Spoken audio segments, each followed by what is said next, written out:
Hello everyone. ये video में हम लोग डिस्कस करने वाले हैं जो सीएमए इंस्टीट्यूट अपना ऑनलाइन मॉक टेस्ट कंडक्ट कर रहा है उसका पेपर 8 जो कॉस्ट अकाउंटिंग का पेपर है उसका जो पहला सीरीज है उसमें कुल मिला के उन्होंने 6 सीरीज निकाला है। तो जो पहला सीरीज है उसके क्वेश्चन पेपर को हम लोग फटाफट डिस्कस करने वाले हैं। अब हम बता रहे हैं जो 6 सीरीज है ना, पेपर 8 और पेपर 10 दोनों हम लोग डिस्कस करेंगे। उसके अंदर में वो एग्जैक्ट वही है जो ऑलरेडी पास्ट पेपर्स में पूछा हुआ है, यानी दिसंबर 19 का पेपर मिलेगा, जून 19 का मिलेगा, दिसंबर 18, जून 18, इस तरीके से सारा पेपर्स आप लोग को मिलेगा। अब आप लोगों को ध्यान होगा, ये ऑलरेडी मेरा यूट्यूब चैनल में अपलोड किया हुआ है। पास्ट में आज तक जितना भी एग्जाम्स हुआ है वो सारे के सारे पेपर का जो ऑब्जेक्टिव टाइप क्वेश्चन है वो ऑलरेडी मेरा डिस्कस करना हो गया है, बट स्टिल एनीवेज हम लोग वापस से डिस्कस करेंगे। पर हर एक पेपर का हम लोग का जो 25 मार्क है वो ऑलरेडी डिस्कस करना हो चुका है। स्टिल एक और वापस डिस्कस करते हैं। और अफिस एग्जाम हम लोग का ऑनलाइन मोड में रहेगा जहां पे पूरा पूरा लिखने का जरूरत नहीं है, एमसीक्यू पैटर्न में आ गया है। तब उस केस में हम लोग किस तरह से फास्ट कैलकुलेशन कर सकते हैं वो भी हम लोग जरूर देखेंगे। चलो स्टार्ट करते हैं हमारा कॉस्ट अकाउंटिंग पेपर 8 का सीरीज 1। चलो देखते हैं। सबसे पहले क्वेश्चन नंबर 1 है। अगर आप लोग क्वेश्चन पेपर का पैटर्न देखो तो सबसे पहले क्वेश्चन नंबर 1A 10 क्वेश्चन है, एक एक मार्क का, वो रहेगा पूरा का पूरा एमसीक्यू। ठीक, नेक्स्ट क्वेश्चन नंबर 1 का पार्ट, क्वेश्चन नंबर 1B, ये हम लोग का रहने वाला है मैच द फॉलोइंग। ये हम लोग का रहेगा ट्रू फॉल्स, ये हम लोग का रहेगा फिल इन द ब्लैंक्स। ये एग्जैक्ट वही पैटर्न है जैसा हम लोग के एग्जाम में नॉर्मली पूछा जाता है। तो देखो ये 25 मार्क तो straight forward MCQ objective type question है जो हम लोग बहुत डिस्कस किए। अगर आप लोग नहीं किए तो आप लोग प्लीज मेरे यूट्यूब चैनल में जाके देखना, एक प्लेलिस्ट क्रिएट किया हुआ है सीएमए पेपर 8 पेपर 10 ऑब्जेक्टिव बोल के, वहां पे आप लोग ये सारा का सारा डिस्कशन जरूर मिलेगा। उसके बाद ये पूरा का पूरा पार्ट आता है क्वेश्चन नंबर 2 से लेके क्वेश्चन नंबर 5 तक, जो नॉर्मल हम लोग का सब्जेक्टिव क्वेश्चन रहता है एग्जैक्ट वही सेम क्वेश्चन है, बस खाली उसको पार्ट में ब्रेक कर दिया गया है। और लास्ट जो क्वेश्चन नंबर 6 है ये हम लोग का क्या रहेगा, थ्योरी का। चलिए काम करते हैं, हम लोग स्टार्ट करते हैं हमारा पहला क्वेश्चन, क्वेश्चन नंबर 1 का पार्ट ए। फटाफट देखते हैं क्या है।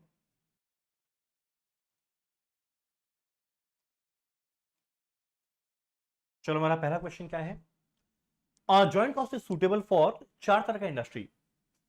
जो मेरा जॉइंट कॉस्ट है वो कौन सी इंडस्ट्री में सूट करता है, ऑयल इंडस्ट्री, अगला है फर्टिलाइजर इंडस्ट्री, अगला है ऑर्नामेंट इंडस्ट्री, अगला है इंफ्रास्ट्रक्चर इंडस्ट्री। आप लोगों को ध्यान होगा जब हम लोग पढ़े थे जॉइंट प्रोडक्ट बाई प्रोडक्ट भी, तो हम बताया था जॉइंट प्रोडक्ट के अंदर में एग्जांपल लिया था कि क्रूड ऑयल गया, वहां से रिफाइंड ऑयल निकल रहा है, वहां से डी ऑयल केक निकल रहा है, तो जॉइंट कॉस्ट को मुझे बांटना होता था। तो मेरा जॉइंट कॉस्ट किस इंडस्ट्री में सूट करता है, इसका आंसर क्या आएगा, पहला ऑप्शन है ऑयल इंडस्ट्री। तो नेक्स्ट चलते हैं क्वेश्चन नंबर 2, इनफैक्ट 1A का क्वेश्चन पार्ट 2 क्या है पढ़े। Cost of idle time arising due to non availability of raw material. यानी हमारे कुछ वर्कर्स आइडल रह गए, क्यों, क्योंकि वो लोग तो बेचारे आए काम करने के लिए, पर आकर देखे यार रॉ मटेरियल अवेलेबल नहीं है। अब रॉ मटेरियल का अवेलेबल नहीं होना ये कंपनी के लिए नॉर्मल फीचर नहीं होता, ये अबनॉर्मल है। और ध्यान देना जैसे ही वर्ड आता है अबनॉर्मल, जैसे ही वर्ड आता है अपना अबनॉर्मल, माइंड में क्या आना चाहिए, कॉस्टिंग पीएल। तो ये अबनॉर्मल चीज है, ऑब्वियस सा बात है, इसके कॉस्ट को हम लोग कहां ट्रांसफर करेंगे, costing PL, option d charge to costing PL. Next हमारा क्वेश्चन 3 क्या है, question number 3, charging to a cost centre those overhead that results only for the existence of that cost centre is known as. याद करना chapter overhead. Overhead में हम लोग discuss किए थे जितना भी तरह का इंडायरेक्ट एक्सपेंसेस है उसको मेरे को हर एक कॉस्ट सेंटर में बांटना पड़ता है, हर एक डिपार्टमेंट में बांटना पड़ता है। दो तरीका, पहला होता है कॉस्ट एलोकेशन, जब कोई खर्चा हम लोग डायरेक्टली एट्रीब्यूट कर पाए किस डिपार्टमेंट में क्या लगा, हम लोग उसको एलोकेट कर देंगे।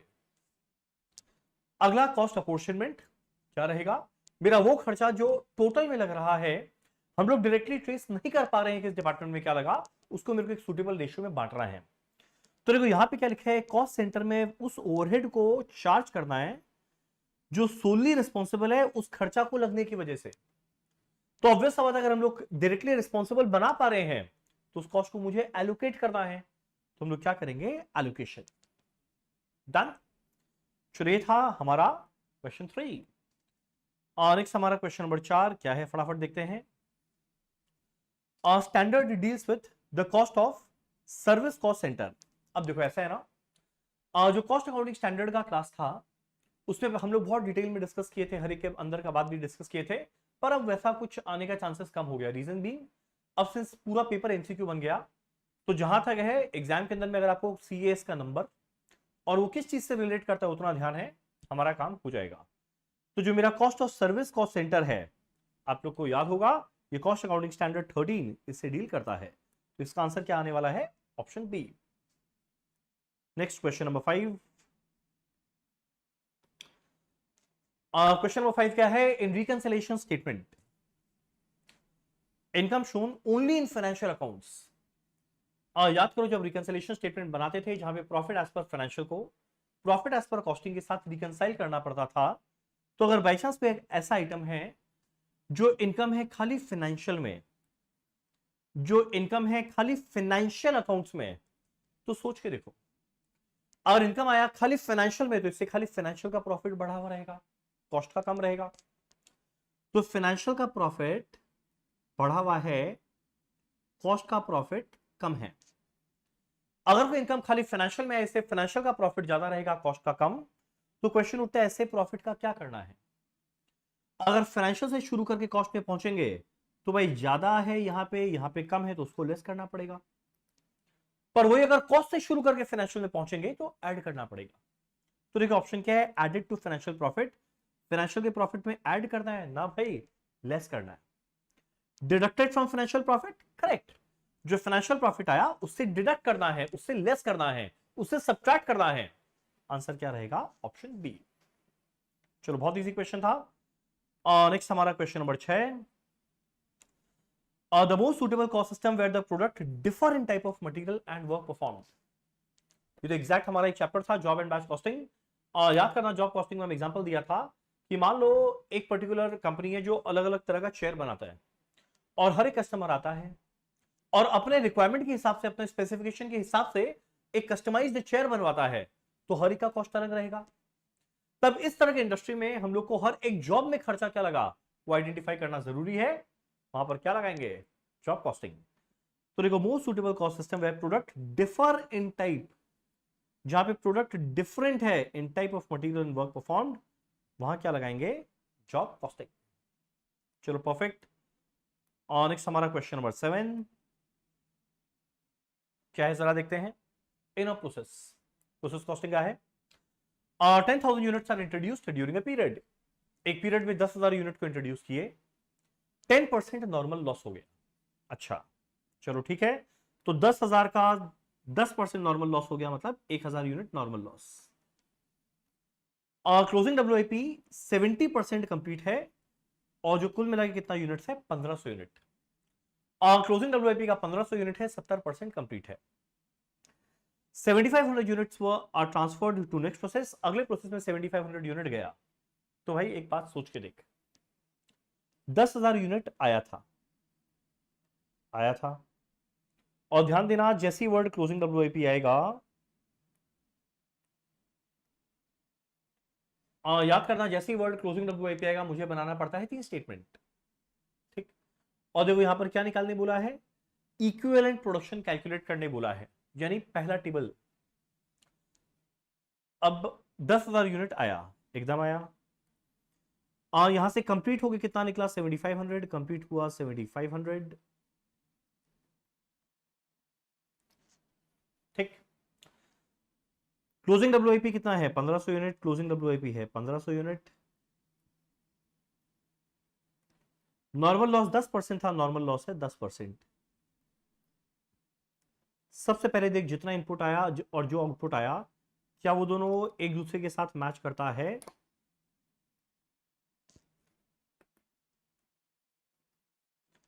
ये टोटल है 10,000,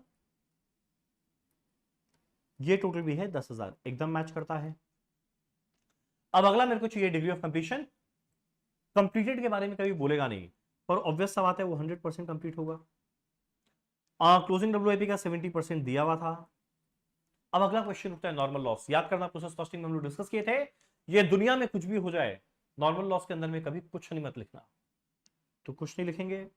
तो 7500 का 10% आ गया, 1500 का 70% आ गया, ये दोनों मिलाकर आएगा 8550। तो इक्विवेलेंट यूनिट्स कितना है 8550।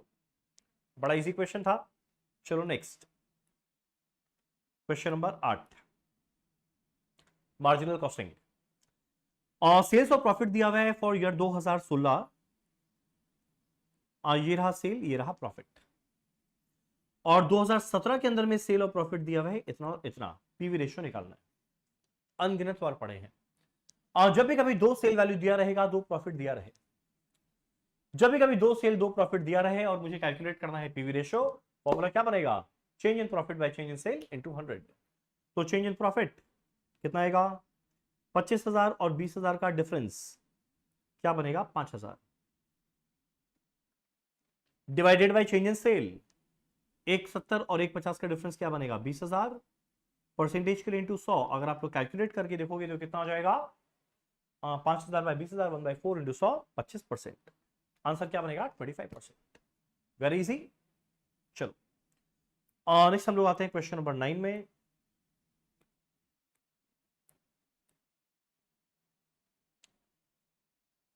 एक्चुअली इसका हम पीडीएफ बना लिया। बनाया क्या, मेरे एक स्टूडेंट ही मेरे को काफी हेल्प किया, इसने पीडीएफ बनाकर दे दिया। क्योंकि जब भी हम वेबसाइट में उसके साइट में जाके खोल रहा था तो बड़ा टेक्निकल ग्लिच आ रहा था। खोल रहे हैं पेपर 8, उसमें दिखा रहे हैं लॉ का पहला क्वेश्चन।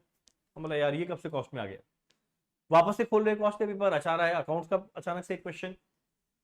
तो बड़ा कंफ्यूजन था। तो हम बोला भाई तुम एक काम कर, मेरे को पीडीएफ बनाकर दे दे। तो मेरे को पीडीएफ बनाकर दे दिया। पर आप लोग जब सीरीज 1 करेंगे आप लोग एग्जैक्ट यही सारा क्वेश्चन मिलेगा। चलो नेक्स्ट क्वेश्चन नंबर 9, क्या लिखा हुआ है, the standard quantity of material for 1 unit of output is 10 kg। Standard quantity, sorry, standard quantity एक यूनिट को बनाने में लगता है 10 kg और रेट कितना है 8 रुपया पर केजी। चलो ठीक है, स्टैंडर्ड क्वांटिटी दिया हुआ है एक यूनिट का इतना, स्टैंडर्ड रेट है 8। एक्चुअल आउटपुट हम लोग ड्यूरिंग द पीरियड कितना बनाए हैं 600 यूनिट। अब जैसा कि आप लोगों को याद होगा, जब भी हम लोग कॉस्ट कार्ड बनाते हैं हम लोग हमेशा बनाते हैं स्टैंडर्ड क्वांटिटी फॉर एक यूनिट का नहीं, बजटेड आउटपुट का नहीं, हमेशा लेते हैं फॉर एक्चुअल आउटपुट। तो भाई एक यूनिट को बनाने में लगना चाहिए 10 केजी। अगर असली में बनाए हैं 600 तो एक का 10, एक का 10, एक का 10, 600 के लिए क्या लगेगा 600 इंटू 10 कितना आएगा 6000 केजी। यह पहला column standard quantity for actual output. Standard rate कितना दिया हुआ है 8, स्टैंडर्ड कॉस्ट क्या मिलेगा 6000 इंटू 8, 48,000। ठीक, कैलकुलेट क्या करने बोला है, कैलकुलेट करना है स्टैंडर्ड क्वांटिटी, कैलकुलेट करना है standard quantity of material for actual output. ओह ये क्या पूछा है, standard quantity for actual output, answer है 6000। ओह ये तो वहां, ये तो बहुत ही लॉलीपॉप क्वेश्चन था। स्टैंडर्ड क्वांटिटी एक्चुअल आउटपुट के लिए क्या लगना चाहिए, तो बेबी क्वेश्चन है। एक यूनिट के लिए 10 केजी, तो 600 के लिए 600 इंटू 10 केजी, 6000 केजी। डन। चलो क्वेश्चन नंबर 9। नेक्स्ट हम लोग कर रहे हैं question number 10। Which of the following is the long term budget. Long term budget मतलब क्या, जो एक साल के ऊपर का बजट हो। पढ़ते हैं क्या क्या है। पहला है मास्टर बजट। नहीं, मास्टर बजट कुछ नहीं होता। जब एक साल का बजट बनाते हैं, सेल का अलग, परचेज का अलग, प्रोडक्शन का अलग, एक्सपेंस का अलग, वेजेस का अलग, जब सबको एक साथ जोड़ दो उसको बोलते हैं मास्टर बजट। पर है तो एक ही साल का। प्रोडक्शन बजट एक साल का बनाते हैं, फ्लेक्सिबल बजट एक साल का बनाते हैं, कैपिटल बजट, अब जो कैपिटल का बजट है वो कभी एक साल का नहीं, वो हमेशा लॉन्ग टर्म बनता है। कैपिटल बजट रहेगा लॉन्ग टर्म बजट। डन। चलो हमारा क्वेश्चन नंबर 1 का पार्ट ए होता है कंप्लीट, 10 मार्क का। अब हम लोग आए हैं मैच द फॉलोइंग वाले सेगमेंट में। पर अनफॉर्चुनेटली यहां पे 4 इस तरफ और 4 उस तरफ नहीं दिया है। यहां पे 4 पार्ट बना दिया, पर वही 4 ऑप्शन हम लोग को मैच करना है, कौन सा किस में जाएगा। चलो देखते हैं क्या लिखा हुआ है। Cash discount allowed. Cash discount, याद करो कैश डिस्काउंट फाइनेंशियल नेचर का एक्सपेंस है। और अगर ये फाइनेंशियल नेचर का एक्सपेंस है तो ऑब्वियस सा बात है कॉस्ट शीट का पार्ट नहीं बनेगा, items to be excluded from cost sheet.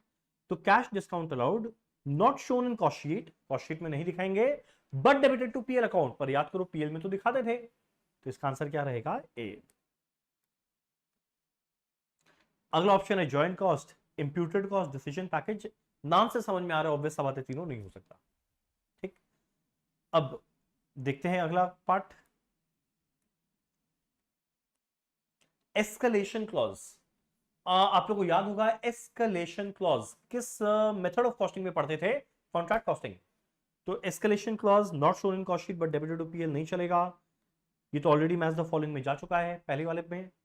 Escalation clause कहां रहेगा? Contract costing. सोचो कितना इजी क्वेश्चन है। नेक्स्ट हमारा क्वेश्चन नंबर 3। नेक्स्ट हमारा है CAS 19, CAS 19 cost accounting standard 19। ये आप लोगों को ध्यान होना चाहिए क्या चीज से डील करता था। अब देखो मैच द फॉलोइंग का बेस्ट पार्ट, अब मान लो ध्यान नहीं भी है तब भी कॉन्ट्रैक्ट कॉस्टिंग तो ऑलरेडी हमारे एक ऑप्शन में निकल गया, डिसीजन पैकेज बोल के कोई कॉस्ट अकाउंटिंग स्टैंडर्ड था नहीं, इंप्यूटेड कॉस्ट का था नहीं, तो आंसर क्या रहेगा? Joint cost. CAS 19 किससे डील करता है? Joint cost. एक CAS 13 आया था cost of service centre, service cost centre, और ये आया जॉइंट कॉस्ट। हमारा आखिरी सॉरी आखिरी नहीं 5 था इसमें। अगला है हमारा नॉशनल कॉस्ट। नॉशनल कॉस्ट मतलब क्या? वो कॉस्ट जिसके लिए मुझे अलग से आउट ऑफ पॉकेट खर्चा नहीं करना, यानी कैश निकाल कर नहीं देना, कोई इनकम कमाने का मौका था पर खो दिया, उसको बोलते हैं नॉशनल कॉस्ट, या अपॉर्चुनिटी कॉस्ट, या इंप्यूटेड कॉस्ट, या इम्प्लिसिट कॉस्ट। तो देखो भैया नॉशनल कॉस्ट के अंदर में क्या क्या ऑप्शंस में आया है, ये ऑलरेडी कैश डिस्काउंट में था, ये एस्केलेशन क्लॉज का था, ये CAS 19 का था, आंसर है इंप्यूटेड कॉस्ट। चलो बहुत बढ़िया, आगे लास्ट में हमारा जीरो बेस्ड बजटिंग। ये हम लोग कॉस्ट के थ्योरी में पढ़े थे जब बजट चैप्टर का डिस्कस किए थे। अगर आप लोग नहीं पढ़े तो प्लीज आप यूट्यूब चैनल में जाकर देखना, कॉस्ट थ्योरी बोल के एक प्लेलिस्ट है, उसमें आपको जरूर मिलेगा। Zero based budgeting, zero based budgeting generally उस तरह की इंडस्ट्री में लगता है जहां पे पहला साल एक बेस नहीं बनता अगले साल का बजट बनाने के लिए, इसको क्या बोलते हैं? Zero based budgeting. तो डिसीजन लेने में काम आता है। अब जीरो बेस्ड बजटिंग में क्या है? कॉन्ट्रैक्ट कॉस्टिंग नहीं, जॉइंट कॉस्ट नहीं, इंप्यूटेड कॉस्ट नहीं, ऑब्वियस सा बात है क्या है? Decision package. अब एक बात बताता है, और सिंस हमारे एग्जाम में नेगेटिव मार्किंग नहीं है, और सिंस हमारे एग्जाम में नेगेटिव मार्किंग नहीं है, तो कोई क्वेश्चन आए ना आए, आता है बहुत अच्छा, नहीं आता है थोड़ा इंटेलिजेंट गेस करो, और एग्जाम ही नहीं आता तो कुछ भी टिक मार के जरूर आना। MCQ जिसमें नेगेटिव मार्किंग नहीं है उसको अटेम्प्ट नहीं करना मेरे हिसाब से कार्डिनल सिन है, मतलब नर्क में भी जगह नहीं मिलेगा, बता रहे। जब नेगेटिव मार्किंग नहीं है और MCQ है तो भैया अटेम्प्ट क्यों नहीं करता? हमको ध्यान है जब हम टेस्ट लिया था CMA वालों का, जब तक ये अनाउंसमेंट नहीं हुआ था कि ये पूरा का पूरा ये ऑब्जेक्टिव टाइप क्वेश्चन हो जाएगा, पूरा MCQ पैटर्न में बन जाएगा ऑनलाइन, तो तब भी 25 मार्क का तो ऐसा रहता था। तो हम देखता था लोग मैच द फॉलोइंग को भी कुछ कुछ ब्लैंक छोड़ देते थे, ट्रू फॉल्स में 2-3 आया वो लिखे, बाकी नहीं लिखे, MCQ में जो आया उतना लिखे, बाकी छोड़ दिए। तो हम सर पकड़ के बैठता था यार इसमें इसका नेगेटिव मार्किंग तो है नहीं, ये क्यों नहीं अटेम्प्ट कर रहा है? तो अगर बाई चांस MCQ है, नेगेटिव मार्किंग नहीं है, तो मेरा हाथ जोड़ के रिक्वेस्ट है कोई क्वेश्चन छोड़ के मत आना, उससे मैं अपने आंख बंद करके भगवान को याद करना, जो मन चाहे टिक मार देना अगर नहीं है, पर छोड़ के मत आना। चलो ये था हमारा क्वेश्चन 1 का पार्ट बी। सो हमारा 15 मार्क कंप्लीट हो गया है। नेक्स्ट अब ट्रू फॉल्स का सिलसिला शुरू होता है। Multiple costing is suitable for banking industry. Multiple costing वहां लगता है जहां पे एक से ज्यादा तरह का कॉस्टिंग लगे, पर बैंकिंग तो भैया सर्विस सेक्टर है, यहाँ सीधा सीधा क्या लगने वाला? Operating costing. और या तो एक्टिविटी बेस्ड कॉस्टिंग में भी हम लोग बैंकिंग के बारे में बात किए थे, तो क्या ट्रू है या फॉल्स? ऑब्वियस सा बात है, ये क्या है? False. Next slow moving materials have high inventory turnover, high turnover ratio. Slow moving material यानी जो मटेरियल आ गया वो बहुत दिनों तक पड़ा रहेगा, एक आध दिन कभी कभी कोई डिपार्टमेंट को जरूरत पड़ेगा वो मांगेगा, अदरवाइज मेरे पास पड़ा रहेगा। अब बोलते हैं स्लो मूविंग मटेरियल का बहुत ही हाई टर्नओवर रेशियो है। हाई टर्नओवर मतलब बहुत फटाफट यूज होता है, ये तो पूरा कॉन्ट्राडिक्टरी बात कर दिया। तो ऑब्वियस सा बात है, इसका आंसर भी क्या रहेगा, false. So next question number 3, cost ledger control account. याद करो सीएससी का एक और नाम था जीएलए, जनरल लेजर एडजस्टमेंट। या एक और नाम था नॉमिनल लेजर एडजस्टमेंट, जो कुछ नहीं एक तरह का सेल्फ बैलेंसिंग है।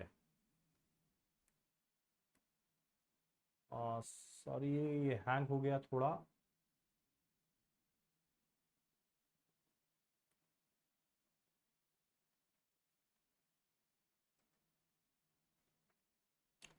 जो एक तरह का क्या है, सेल्फ बैलेंसिंग लेजर। अब क्या बोलता है, cost ledger control account makes the cost ledger self balancing, एकदम ट्रू। इसी के लिए तो जीएलए बनाया जाता है, ताकि जो डबल एंट्री एस्पेक्ट है उसको ये कंप्लीट कर पाए। तो ये क्या रहेगा, ट्रू। नेक्स्ट हमारा question 4, there is inverse relationship between batch size and carrying cost. Job and batch costing याद नहीं भी रहे, मटेरियल का ईओक्यू। क्या बोलते हैं, इनवर्स रिलेशनशिप है बैच साइज, यानी एक बैच में जितना यूनिट बनाते हैं उसके बीच और कैरिंग कॉस्ट के बीच में इनवर्स रिलेशनशिप है। इनवर्स रिलेशनशिप मतलब क्या, अगर मान लो हम लोग ज्यादा यूनिट बनाएंगे, एक बैच में ज्यादा यूनिट बनाएंगे, तो कैरिंग कॉस्ट बहुत कम लगेगा। या फिर अगर हम लोग कम यूनिट बनाएंगे तो कैरिंग कॉस्ट बहुत ज्यादा लग जाएगा। ये तो उल्टा बात कर रहा है, जितना ज्यादा यूनिट बनाएंगे उतना ज्यादा रेंट का खर्चा, उतना ज्यादा इंश्योरेंस का खर्चा, उतना डैमेजेस होने का चांस, उतना ऑब्सोलेंस होने का चांस। तो बैच साइज और कैरिंग कॉस्ट कभी इनवर्स नहीं, डायरेक्ट रिलेशनशिप में चलता है। तो ये क्या रहेगा, false. Next question number 5, marginal costing follows the identifiability wise classification of cost. Identifiability wise classification का मतलब क्या, जहां पे हम लोग आइडेंटिफाई करते हैं इस प्रोडक्ट में लगा या नहीं लगा। तो भाई जिस प्रोडक्ट में लगा उसको डायरेक्ट नेचर का बोल देते हैं, जो डायरेक्टली नहीं लगा उसको इनडायरेक्ट बोल देते हैं। और याद करो मार्जिनल कॉस्टिंग में हम लोग क्या करते थे, sales minus variable cost contribution minus fixed cost profit. तो यहाँ पे डायरेक्ट इनडायरेक्ट कहां क्लासिफाई होता है, यहां तो फिक्स्ड वेरिएबल में होता है, यानी बिहेवियर वाइज क्लासिफिकेशन है। तो यहां पे बोलते हैं मार्जिनल कॉस्टिंग क्या डायरेक्ट इनडायरेक्ट वाला क्लासिफिकेशन करता है, आंसर है फॉल्स, नहीं करता। डन। सो नेक्स्ट हमारा क्वेश्चन 1 का सी होता है कंप्लीट। ये था ट्रू फॉल्स। लास्ट में आ गया फिल इन द ब्लैंक्स, और फिल इन द ब्लैंक्स में भी अब एमसीक्यू पैटर्न में है, तो एक तरह का एमसीक्यू ही बोल सकते हैं इसको। चलो क्या क्या है जरा देखें। Dash is generally allowed by wholesaler to retailer. Wholesaler retailer को क्या अलाउ करता है, देखो अगर जल्दी पैसा पाना है तो मुझे कैश डिस्काउंट देना पड़ेगा, पर अगर बल्क परचेज करना है, रिटेलर ऑब्वियस सा बात है बल्क परचेज करेगा होलसेलर से, उसको हम लोग क्या देंगे, ट्रेड डिस्काउंट या क्वांटिटी डिस्काउंट। तो होलसेलर रिटेलर को क्या देगा, क्वांटिटी या trade discount. So next dash stands for cost of utilities. वापस से एक और कॉस्ट अकाउंटिंग स्टैंडर्ड का क्वेश्चन। कॉस्ट ऑफ यूटिलिटी कौन सा कॉस्ट अकाउंटिंग स्टैंडर्ड डील करता है, CAS 8। इसके लिए आप लोगों को बस खाली लिस्ट याद होना चाहिए, और एक स्टोरी के द्वारा हम लोग उसको याद किए भी थे, आपको ध्यान होगा। यहाँ पे इंडिया पाकिस्तान का वॉर कराए थे, और आप लोग मेरे को एक गाड़ी गिफ्ट किए थे, एक स्टोरी हम क्रिएट करके ये याद करवाया था। चलो next, under integrated accounting system the accounting entry for payment of wages. याद करो जब वेजेस को पे करते हैं तो इसका अकाउंटिंग एंट्री क्या होता था, wages control account debit to GLA non integrated में, wages control account debit to cash या बैंक इंटीग्रेटेड में। यहां पे इंटीग्रेटेड है, तो इंटीग्रेटेड में एंट्री क्या होगा, वेजेस कंट्रोल अकाउंट डेबिट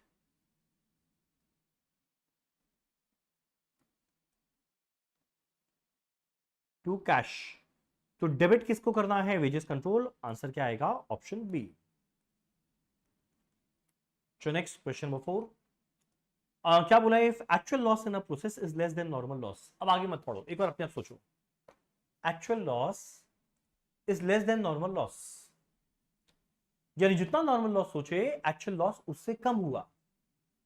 जितना सोचे अगर उससे कम लॉस हुआ तो ऑब्वियस सा बात है यहां पर क्या आ गया, अब नॉर्मल गेन।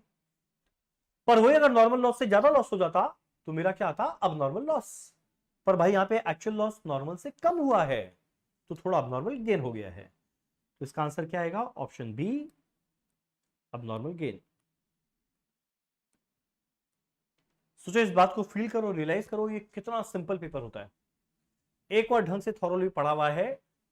और मेरा बार बार रिक्वेस्ट है, प्लीज जो थ्योरी क्लास मेरा अपलोड किया हुआ है और जितना ऑब्जेक्टिव टाइप क्वेश्चन अपलोड किया हुआ है, प्लीज आप लोग देखना, प्लीज जरूर उसको देखना। इसीलिए हम उसको यूट्यूब में ही डाल के अपलोड करके पब्लिक कर दिया कि उसमें वैलिडिटी का झमेला ही ना रहे, व्यूज का झमेला ना रहे। जब मन चाहे आराम से देखना, एग्जाम के एक दिन पहले भी देखना हो देखना, पर जरूर देखना। चलो next, principal budget factor, principal budget factor for consumer goods manufacturer is normally, principal budget factor, याद करो जब बजट फंक्शनल बजट पढ़ते थे तो बताया था कि जो सबसे इंपॉर्टेंट बजट है जिसके द्वारा एक कंपनी अपने बजट का शुरुआत करता है वो हमेशा कौन सा होता है, सेल्स बजट। मार्केट में डिमांड क्या है उसका बजट, तो सेल्स प्राइस नहीं, budgeted sales quantity, sales demand या मार्केट डिमांड या लैक ऑफ डिमांड, क्या बनेगा, प्रिंसिपल बजट फैक्टर। डन।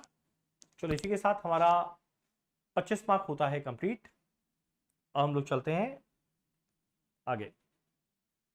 अब हम लोग स्टार्ट करें सब्जेक्टिव टाइप क्वेश्चन। अब लोग बहुत घबराए हुए थे कि सब्जेक्टिव का पूरा 100 मार्क का सर ऑनलाइन हो गया, सारा एमसीक्यू हो गया, अब क्या होगा क्या होगा, कुछ नहीं होगा, जो नॉर्मली होने वाला था वही होगा।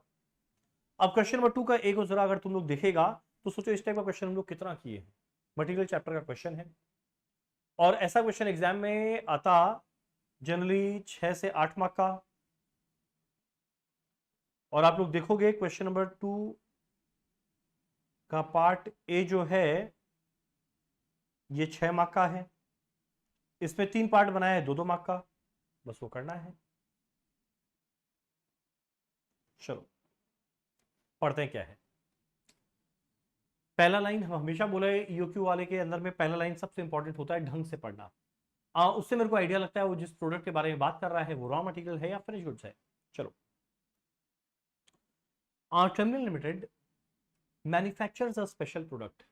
ट्रेमलिन लिमिटेड एक स्पेशल प्रोडक्ट बनाता है, मान लो ये प्रोडक्ट बनाता है, ये प्रोड्यूस कर रहा है एक प्रोडक्ट विच रिक्वायर्स 10-2, नाम देखो 10-2। ये कंपनी एक प्रोडक्ट बनाता है, इसको बनाने के लिए 10-2 लगता है। तो भाई फिनिश गुड्स को बनाने के लिए जो चीज लगता है वो रॉ मटेरियल है। तो यहां पे क्या बोला है, ट्रेमलिन लिमिटेड मैन्युफैक्चर करता है एक प्रोडक्ट विच रिक्वायर्स 10-2, जिसको बनाने के लिए 10-2 लगता है। तो 10-2 क्या है, raw material.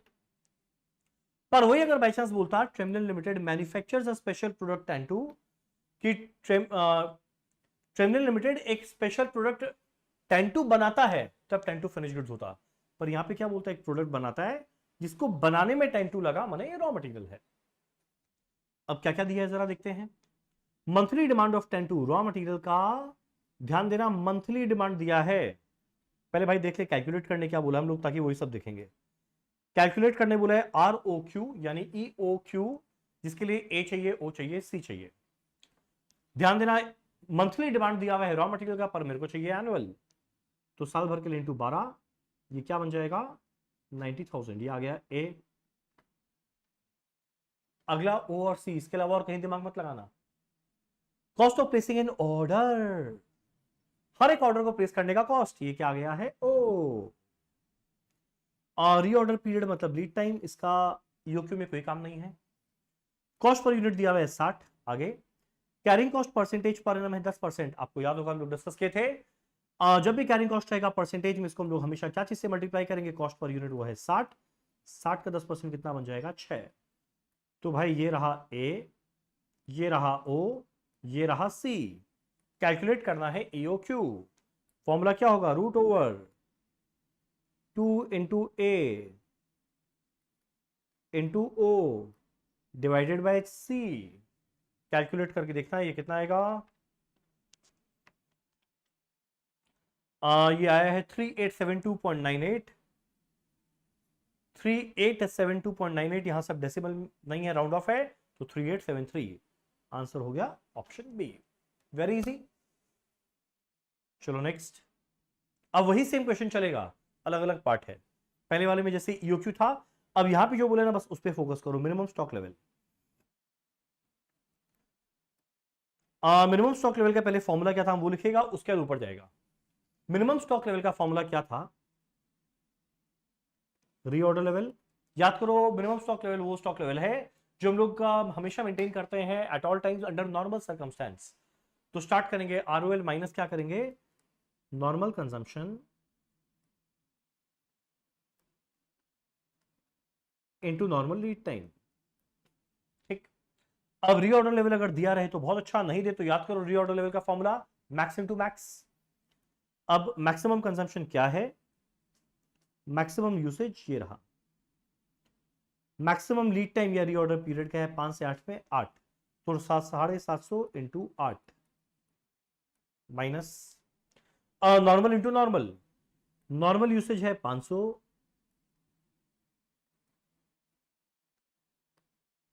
Normal lead time क्या होगा, मिनिमम 5 मैक्सिमम 8, तो नॉर्मल ना दे हम लोग एवरेज लेते हैं, 5 और 8 का एवरेज क्या बनेगा, 5 प्लस 8 बाय 2 6.5। चलिएगा जरा देखिए, 750 इंटू 8 यह 6000,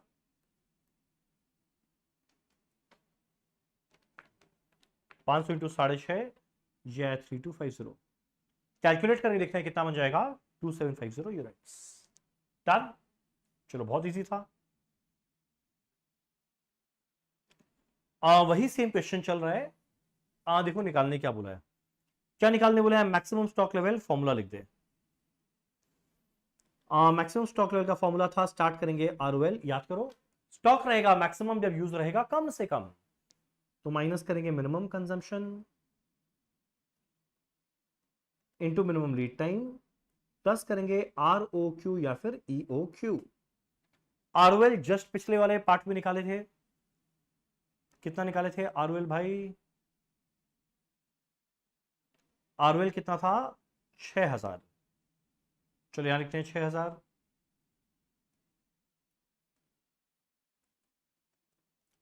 minus minimum consumption into minimum lead time. हमारा मिनिमम कंजम्पशन है 250, मेरा मिनिमम लीड टाइम है 5 से 8 के अंदर में, आप लोग देखो मिनिमम क्या है 5, तो 250 इंटू 5,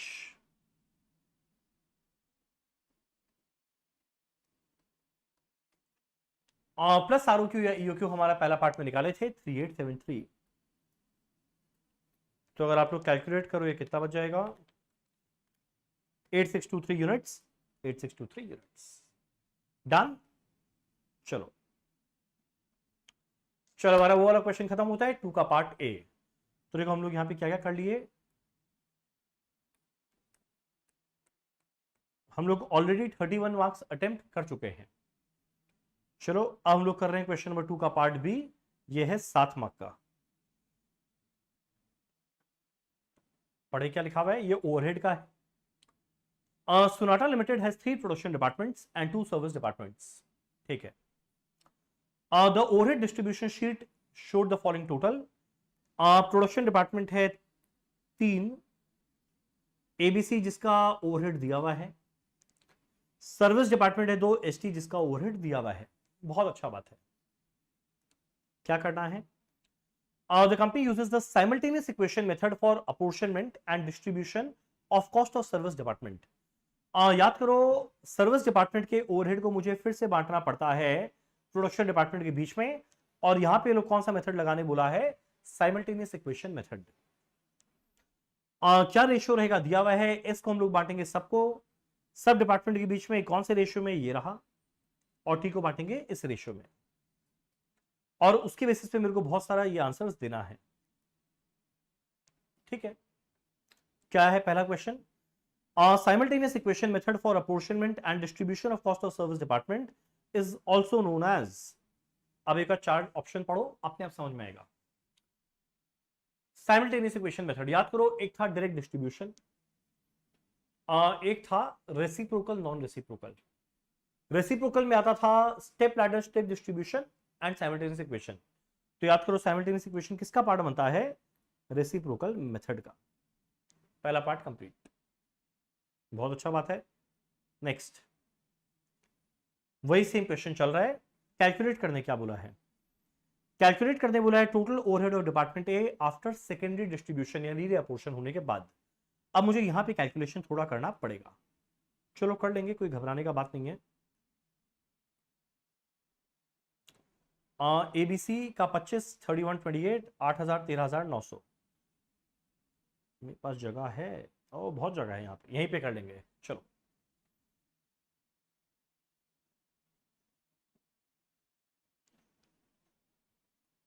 सबसे पहले 3 डिपार्टमेंट का नाम, ए बी सी एस और टी। अब सोचो अगर वही सब्जेक्टिव रहता, आपको पूरा फॉर्मेट बनाना पड़ता, statement presenting reapportionment of overhead using simultaneous equation method, भाड़ में गया। A B C S T लिख दिए। अब ओवरहेड आप लोग पूरा लिखते ऐसे, यहां पर हम शॉर्ट में ऐसे लिख दिए ओवरहेड। कितना कितना था, 25, 31, 28।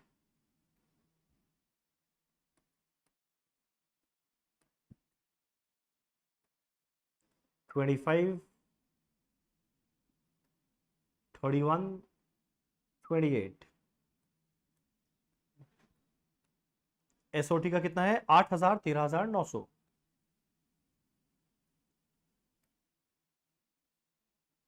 आठ हजार 13,900।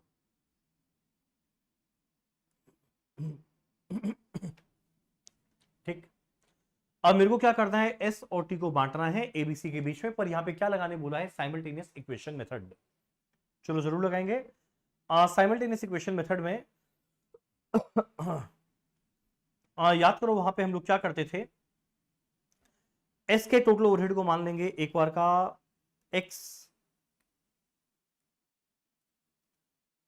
इसके ओवरहेड को मान लेंगे, टोटल ओवरहेड को मान लेंगे वाई, और दो इक्वेशन बनाएंगे। अब एस के टोटल ओवरहेड को माने हैं एक्स, उसमें क्या आएगा, 8,000 जो था वो तो था, प्लस टी से भी कुछ मिलेगा। अब क्वेश्चन उठता है टी से कितना मिलेगा, जरा देखो, डिपार्टमेंट टी से एस को क्या मिलने वाला है, 20%। किसका, टी के टोटल ओवरहेड का, यानी वाई का 20%। तो वाई का 20% यानी क्या मिलेगा, 0.2 वाई। पहला इक्वेशन। हमारा टी का टोटल ओवरहेड था वाई, जिसके अंदर में क्या आएगा, 13,900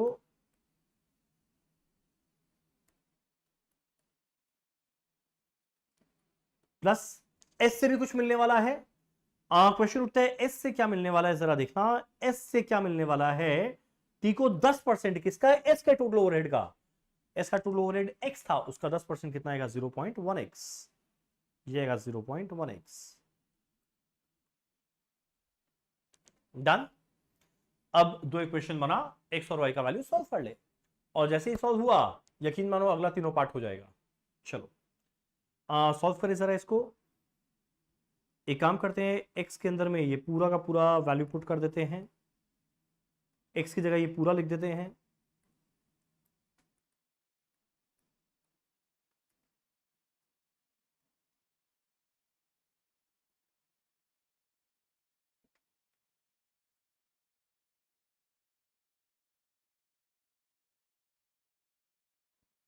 पॉइंट 1 इंटू 0.2, 0.02 होता है। यहाँ बहुत लोग का मिस्टेक हो, तो लोग 0.2 ही लिख देते हैं वापस। अब अगर आप लोग सॉल्व करेंगे तो y का वैल्यू आ जाएगा 15,000, और ये y के वैल्यू को अगर यहां पे पुट करेंगे तो x का वैल्यू आ जाएगा 11,000। x का वैल्यू आएगा 11,000, y का वैल्यू आएगा 15,000। अब मेरे को क्या करना है, इस 11,000 15,000 को बांटना है ये सबके बीच में। चलो एक काम करें, फटाफट बांटते हैं। अब मुझे क्या करना है, रीअपोर्शन। पहले बांट रहे हैं एस को, ये 8,000 को मत बांटना, इसका टोटल ओवरहेड 11,000 को बांटना, माइनस 11,000। क्वेश्चन उठता है किस रेशियो में, देखो डिपार्टमेंट एस किस रेशियो में सर्विस दिया, 3, 2, 4, 1। तो इसको बांटेंगे 3, 2, 4, 1 के रेशियो में, तो 11,000 का 30% 3300, ये आएगा 20% 2200, 40% 4400, ये आएगा 1100। और डिपार्टमेंट टी को बांट रहा है। डिपार्टमेंट टी का टोटल ओवरहेड कितना था? 15,000। 15,000 यहाँ माइनस करेंगे। जरा देखना यहाँ पे डिपार्टमेंट टी का रेशियो क्या था? 40 15 25 20, 40 15 25 20, 40 15 25 20, 40 15 25 20, 15,000 का 40% 6,000, 15,000 का 15% 2250, 15,000 का 25% 3750, 15,000 का 20% 3,000। ठीक, अगर हम लोग टोटल करें तो देखना ये आएगा 34,300, ये आएगा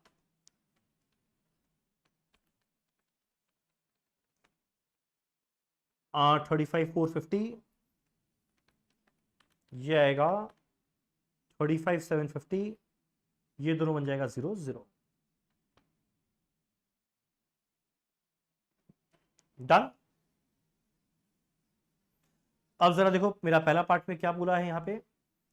बोलता है total overhead of department A बता after secondary distribution, just calculate किए 34,300, तो इसका आंसर हो गया 34,300।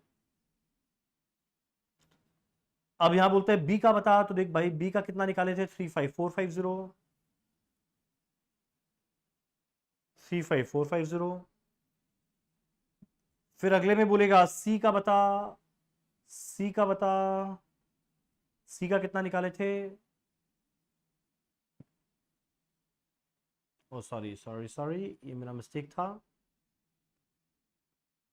ये टोटल में मैंने एक लोचा कर दिया, क्या आएगा? 36,150, रियली सॉरी।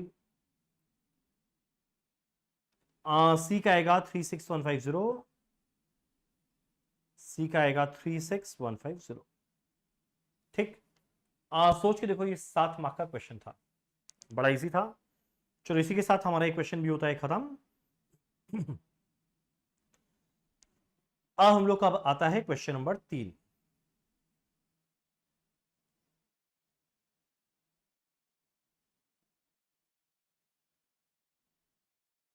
चलो क्या है question number 3?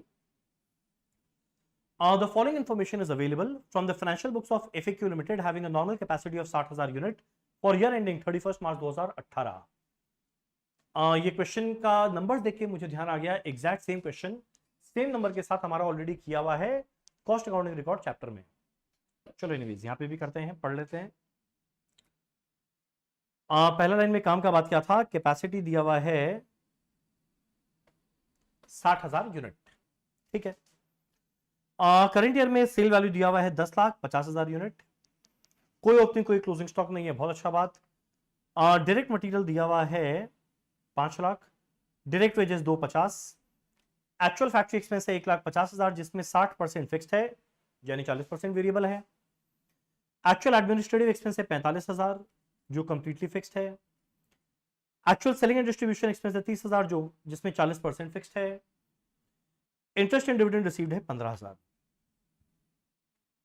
On the basis of above information, you are required to answer the following question. पहला, profit as per financial books for year ending 31st मार्च 2018 कितना? फाइनेंशियल अकाउंट के हिसाब से प्रॉफिट क्या आया? अब सोचो ये कितना टाइम सेव होने वाला चीज हुआ, ये ऑनलाइन एग्जाम। अगर वही मान लो एक प्रॉपर एग्जाम रहता तो मुझे यहाँ पे एक प्रॉपर पीएल अकाउंट बनाना पड़ता। Profit and loss account for year ending 31st March 2018, debit credit particulars particulars amount rupees rupees rupees ये सब करके, जबकि यहाँ पे जो जो हम हाईलाइट किया बस उतना ही तो अमाउंट है। मुझे बनाना है फाइनेंशियल का पीएल। हम एक काम करते हैं, इसको करते हैं थोड़ा इधर और यहां बनाते हैं फाइनेंशियल का पीएल टी फॉर्म में। पहला है सेल वैल्यू 10 लाख, यहां लिख दिया 10 लाख। अब बाय सेल बोल के आपको क्यों दिखाने का जरूरत है? Next, no opening no closing, ठीक है। डायरेक्ट मटेरियल है 5 लाख, डायरेक्ट वेजेस है 250। अगर आप लोग चाहो तो DMDW सेल ऐसे लिख सकते हैं।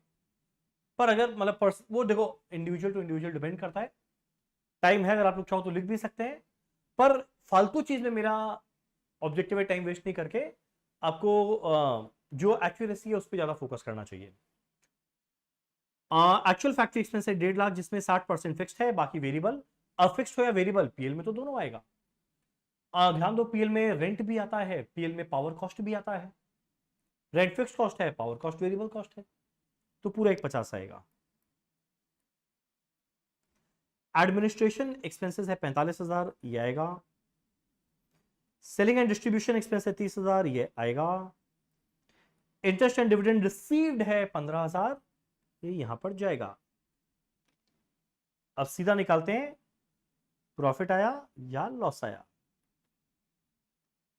चलो एक बार फटाफट कैलकुलेट करें कितना आएगा।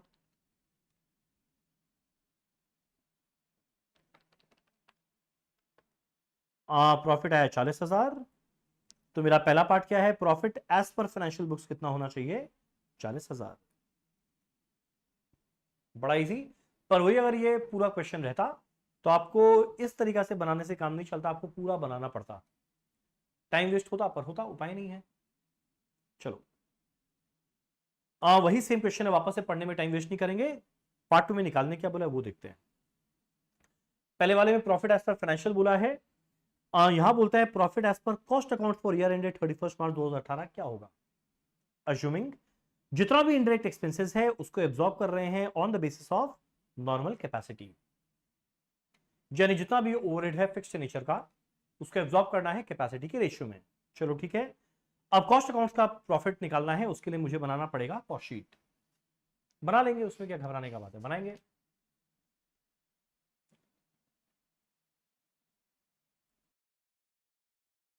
चलो बनाते हैं कॉस्ट शीट। अब वो अगर आप लोग का मेन एग्जाम में होता हम लोग लिखते हैं methods dot dot dot dot cost sheet of product dot dot dot dot for year ending, ये पर्टिकुलर डिटेल अमाउंट, यहां पे कुछ नहीं करना, यहां सीधा लिखते हैं रुपीज, हमारा कॉस्ट शीट बनना स्टार्ट। कॉस्ट शीट का पहला लाइन क्या होता है, डायरेक्ट मटेरियल कितना है, 5 लाख।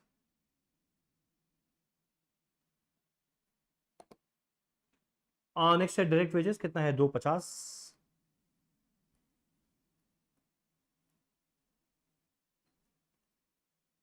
दोनों मिला के क्या आ गया, प्राइम कॉस्ट 7.5 लाख। नेक्स्ट आता है मेरा फैक्ट्री एक्सपेंसेस। फैक्ट्री एक्सपेंसेस खाली इस बात को, एक चीज को ध्यान देना, कॉस्ट शीट में हम लोग हमेशा क्या लिखते हैं, कितना हम लोग एब्जॉर्ब किए हैं, रिकवर किए। अब एक्चुअल फैक्ट्री एक्सपेंस है 150, जिसमें 60% फिक्स्ड है, तो 1.5 लाख का 60% 90,000 फिक्स्ड है, यानी बाकी 60,000 वेरिएबल है। तो भैया वेरिएबल कॉस्ट तो हम लोग पूरा रिकवर कर लेंगे, पर फिक्स्ड कॉस्ट है 90,000। और क्या बोला है, सारे इनडायरेक्ट एक्सपेंस को नॉर्मल कैपेसिटी में एब्जॉर्ब करना है, और आपको याद होगा नॉर्मल कैपेसिटी कितना था, 60,000 यूनिट।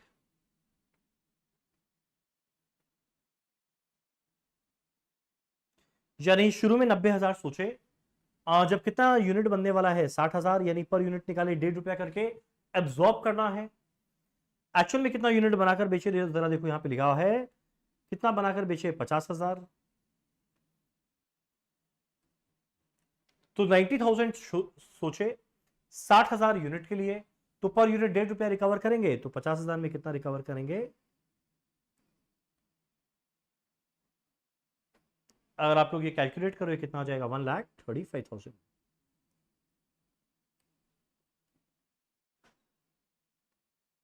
ये क्या मिलेगा, फैक्ट्री या फिर वर्क्स कॉस्ट।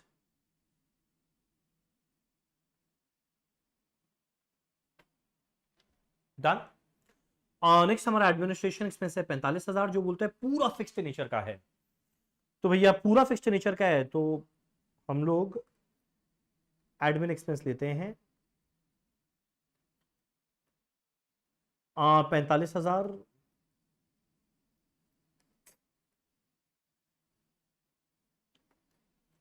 पूरा फिक्स्ड नेचर का है, तो डिवाइड करेंगे 60,000 यूनिट से, पर बनाए कितना, 50,000, ये कितना हो जाएगा, 37,500। ये बनेगा 9/22,500 cost of production. Done. Last में है सेलिंग एंड डिस्ट्रीब्यूशन एक्सपेंस 30,000, जिसमें 40% फिक्स्ड नेचर का है। Selling and distribution expense 40,000, sorry 30,000, जिसमें 40% फिक्स्ड है यानी 60% वेरिएबल है। तो वेरिएबल तो 18,000 हो गया, बाकी फिक्स्ड है 60,000 यूनिट के लिए, तो 50,000 यूनिट के लिए क्या आएगा? ये आएगा 28,000, ये मिलेगा 9, 50, 500।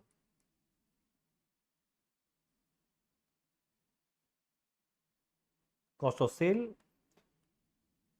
सेल वैल्यू दिया हुआ है तो प्रॉफिट बन जाएगा बैलेंसिंग फिगर।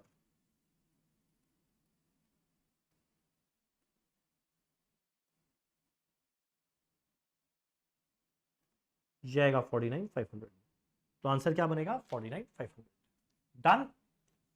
यानी पूरे कॉस्ट शीट के अंदर में एक बात को ध्यान देना था, जो फिक्स कॉस्ट था बोला है इसको कैपेसिटी के बेसिस पे एब्जॉर्ब करना है।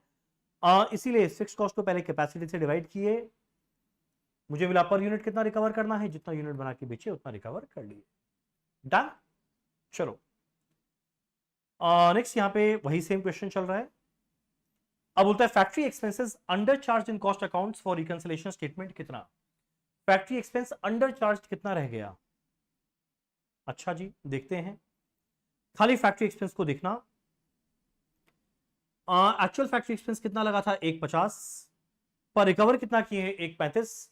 कितना कम रिकवर किए? 15,000। तो आंसर क्या बन जाएगा? 15,000। जस्ट इमेजिन करो अगर ये प्रॉपर क्वेश्चन होता, हमको एक रिकंसिलिएशन स्टेटमेंट पूरा बनाना पड़ता। यहां पे कोई झमेला ही नहीं है, लाइफ इज सिंपल। नेक्स्ट, अब आगे बोलता है administration expenses under charge in cost कितना रह गया? अब एडमिनिस्ट्रेशन एक्सपेंस का देख लेते हैं क्या रहा।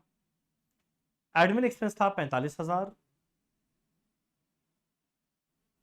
पर यहां पे रिकवर किए 37,500, यानी कितना कम रिकवर किए हैं? 45,000 माइनस 37,500, जो कितना बन जाएगा? 7,500। तो इसका आंसर क्या बन जाएगा? 7,500। Next, for the purpose of reconciling the profit as per cost accounts with the profit as per financial accounts, one of the following item would be added to profit as per cost।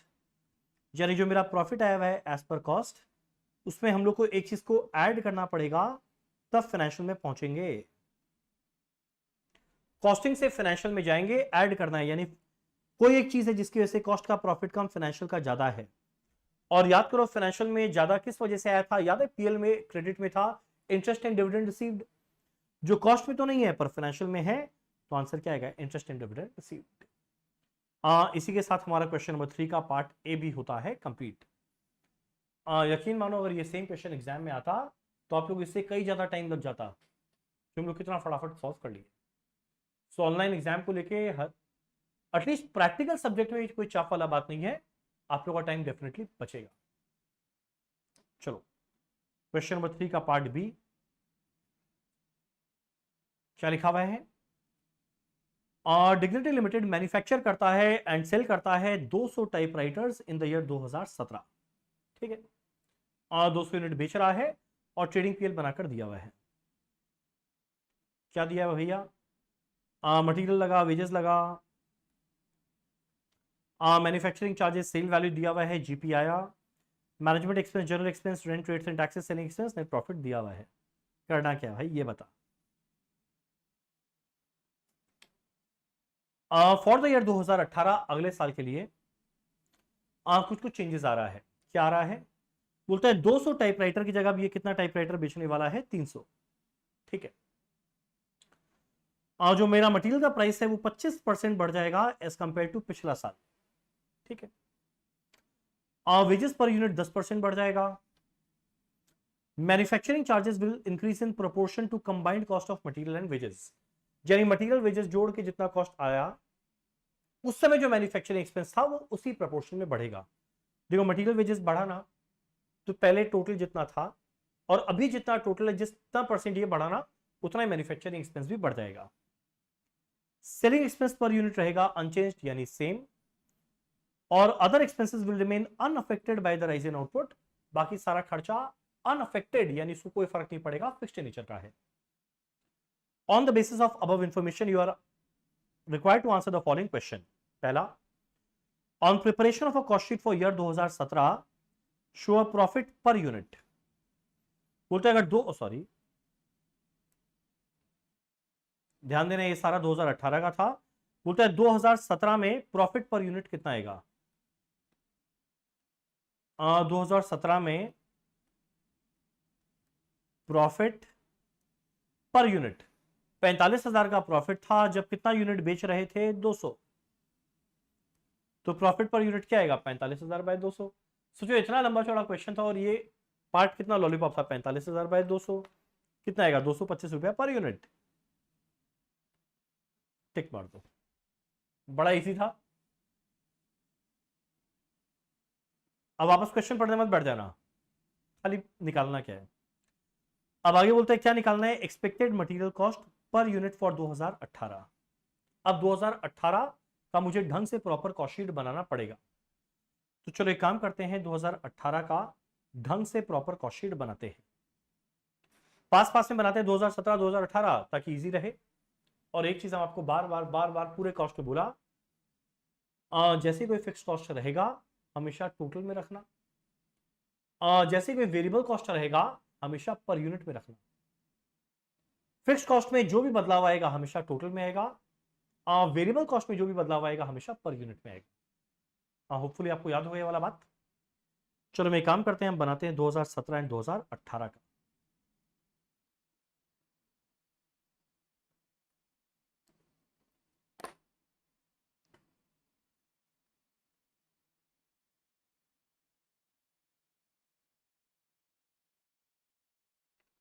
Rupee per unit rupees, rupee per unit rupees.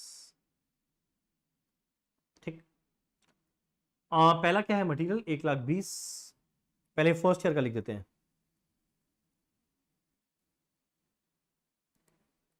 और यहाँ पे कितना unit बनाकर बेच रहे थे 200 unit, यहाँ कितना यूनिट बना के बेच रहे हैं 300 यूनिट। ठीक है ना।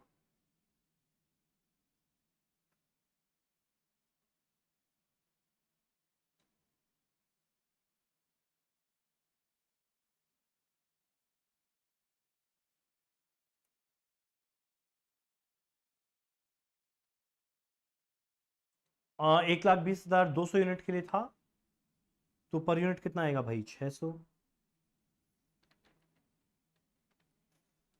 ठीक। मेरा वेजेस था 1,80,000। 1,80,000 200 यूनिट के लिए था, जाएगा 900 प्राइम कॉस्ट। मैन्युफैक्चरिंग ओवरहेड है 75,000।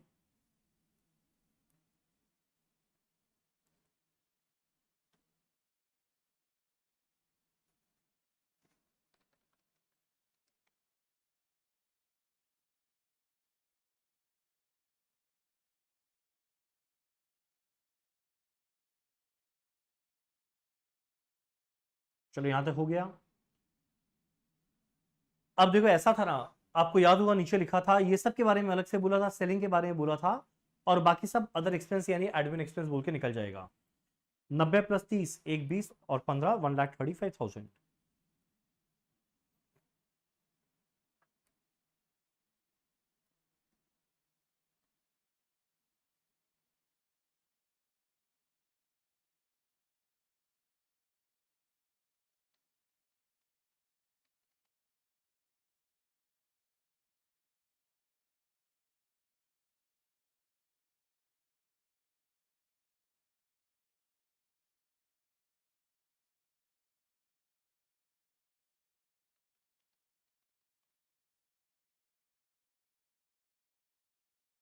सेलिंग एक्सपेंस है 45,000।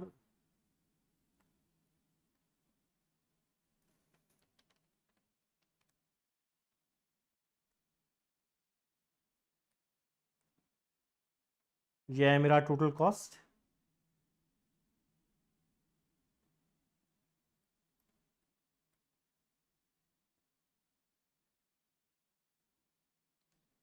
सेल वैल्यू है 6 लाख।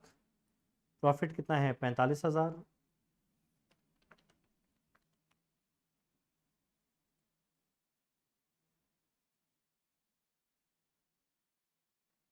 तो ये 2017 का। अब एक काम करते हैं हम लोग, अब बनाते हैं 2018 का। पहला था टाइपराइटर है 300, चलो ठीक है। मटेरियल देखो वेरिएबल नेचर का होता है, और अगर ये 25% बढ़ रहा है तो सारा वेरिएबल कॉस्ट को पर यूनिट बढ़ाते हैं, तो मटेरियल को 25% जो बढ़ाएंगे वो पर यूनिट बढ़ाएंगे।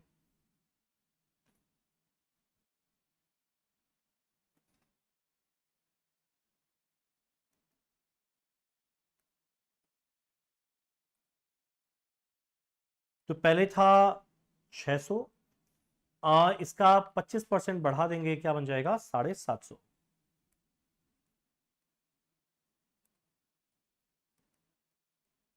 एक यूनिट के लिए 750, तो भाई 300 यूनिट के लिए कितना आ जाएगा, 2,25,000। ठीक। मेरा wages per unit will rise by 10%, wages per unit 10% बढ़ाना है। वेजेस पर यूनिट था 900, इसको 10% बढ़ा दे, कितना बन जाएगा 990। तो 300 यूनिट के लिए कितना आ जाएगा, 2,97,000।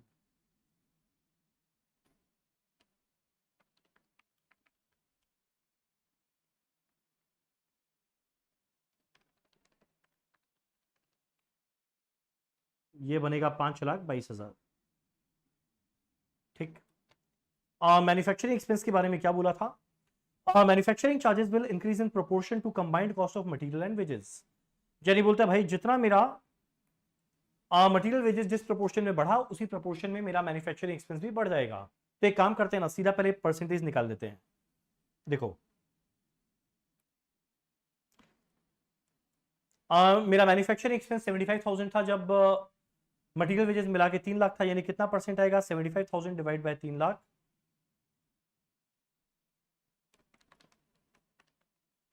25%।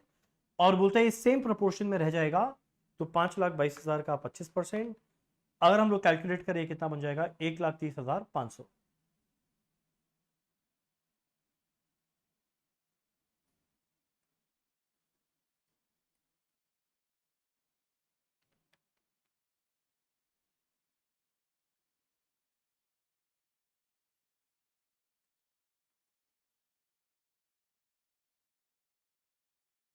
ठीक।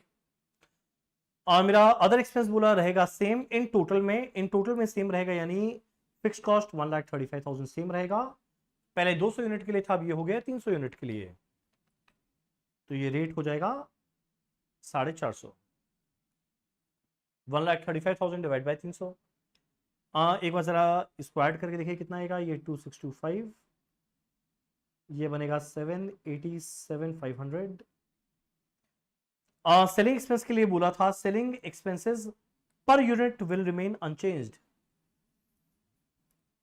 सेलिंग एक्सपेंस पर यूनिट विल रिमेन अनचेंज्ड, यानी यहां पे था 225, यहां पे भी रहेगा 225। तो 300 यूनिट के लिए कितना आ जाएगा, 67,500। ये आएगा 2,850, ये आएगा 8,55,000।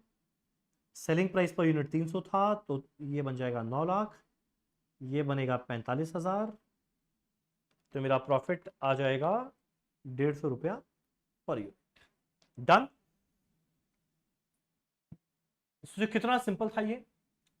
हम लोग ये बनाए, कोई भी वेरिएबल कॉस्ट आएगा पर यूनिट निकाल के इंक्रीज डिक्रीज, कोई फिक्स कॉस्ट आएगा टोटल में इंक्रीज डिक्रीज। चलो अब यहां पे क्या बोला है, सबसे पहले material cost per unit for 2018।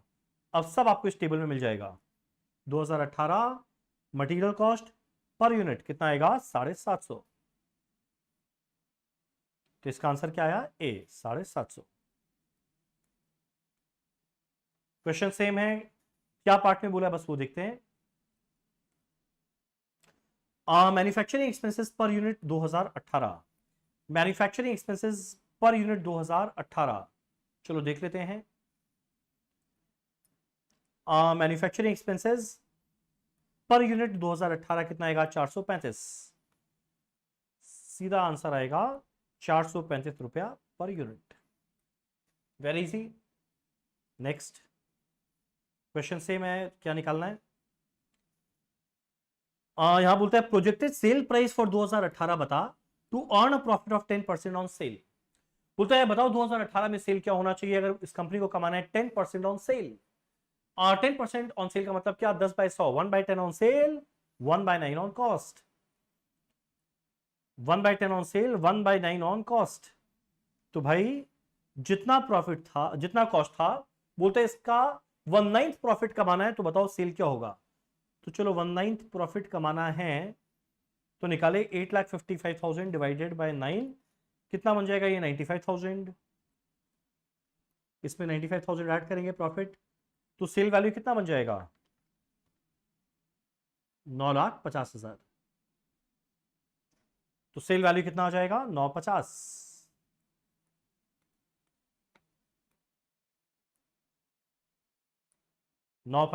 पर यहां पे बोला है सेल प्राइस पर यूनिट निकालेंगे, तो 9,50,000 डिवाइडेड बाय 300 यूनिट, कैलकुलेट करना क्या बनेगा 3166.67, आंसर आया ए। चलो इसी के साथ हमारा ये वाला क्वेश्चन भी होता है कंप्लीट, क्वेश्चन 3। बस आखिरी 2 क्वेश्चन बचता है 4 और 5, हमारा पहला पेपर होता है कंप्लीट। ओह माय गॉड, ये क्या हो गया, 1 मिनट।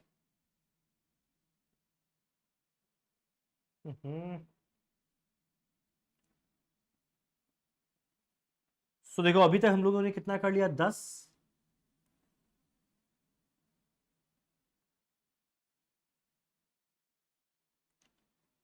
10, 5, 15, 20, 25, 31, 38, 38 के बाद 846 प्लस 7 53, 53 मार्क हमारा हो गया है अप्रोक्सीमेटली 65 मिनट के अंदर में। बढ़िया है। चलो हम लोग आते हैं क्वेश्चन नंबर 4A। 4 पार्ट है, यहां पे दिख रहा है, 2 मार्क का मार्जिनल कॉस्टिंग का है, पढ़ते हैं। तारापाड़ा कंपनी, नाम कहां से पूछता है भाई। चलो, Tarapara company budget for a production of 5 lakh unit, ये शुरू में सोचा है 5 लाख यूनिट बनाएगा, बहुत ही अच्छा सोच है। At a variable cost of ₹20 each, ये 5 लाख यूनिट बनाएगा, वेरिएबल कॉस्ट लगेगा ₹20 ईच, ठीक है। फिक्स कॉस्ट है ₹20 लाख, चलो ठीक है। सेलिंग प्राइस कितना is fix to yield profit of 25% on cost. Selling price क्या रहेगा जिसमें प्रॉफिट आएगा 25% on cost. On the basis of above information you are required to answer the following question, PV ratio, ठीक है। अब रुक जाओ, एक काम करते हैं, फॉर्मेट क्या है, sale minus variable cost contribution minus fix cost क्या आता है प्रॉफिट, ठीक। 5 लाख यूनिट बनाएंगे और वेरिएबल कॉस्ट है ₹20 ईच, पर यूनिट है 20। अगर 5 लाख यूनिट बनाएंगे, 1 यूनिट का 20 है, तो 5 लाख में क्या लगेगा, 5 लाख इंटू 20 यानी 100 लाख है वेरिएबल कॉस्ट। फिक्स कॉस्ट कितना है 20 लाख, यानी दोनों कॉस्ट मिला के 120 लाख है। और इसको प्रॉफिट क्या कमाना है, 25% on cost, 25% on variable cost या फिक्स कॉस्ट नहीं बोला, 25% ऑन कॉस्ट बोला। तो भैया दोनों कॉस्ट मिला के, ये दोनों कॉस्ट मिलाकर है 120, इसका 25%, 120 का 25% निकालो कितना आ जाएगा 30 लाख, तो प्रॉफिट कमाना है 30 लाख। यकीन मानो इनकम स्टेटमेंट बन गया। 30 आया, 20 माइनस करने के बाद मतलब कंट्रीब्यूशन है 50, 50 आया, वेरिएबल कॉस्ट 100 माइनस करने के बाद, यानी ये कितना आएगा 150। तो भैया 150 लाख 5 लाख यूनिट के लिए मतलब पर यूनिट कितना आएगा 30, कंट्रीब्यूशन पर यूनिट कितना है 10, ठीक। क्या निकालना है, पीवी रेशियो फॉर्मूला मुझे पता है, contribution by sale into 100, 50 divided by 150 into 100, calculate करना कितना आएगा, 1/3 इंटू 100 क्या आएगा 33.33%, आंसर है ये, हो गया। नेक्स्ट, ये क्वेश्चन से मैं पढ़ने मत बैठ जाना, क्या निकालने बोला वो देखो। Break even point in units and in rupees, मतलब वैल्यू, बीईपी रुपीज यूनिट्स में निकालना है। याद करो फॉर्मूला क्या बनेगा, fix cost divided by contribution per unit. Value में निकालना है fix cost divided by PV ratio.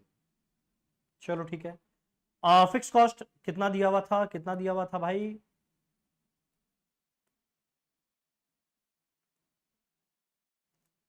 Fix cost कितना दिया हुआ था 20 लाख, और कंट्रीब्यूशन पर यूनिट कितना है 10 रुपया। तो 20 लाख डिवाइड बाय 10 कितना आएगा, 2 लाख यूनिट।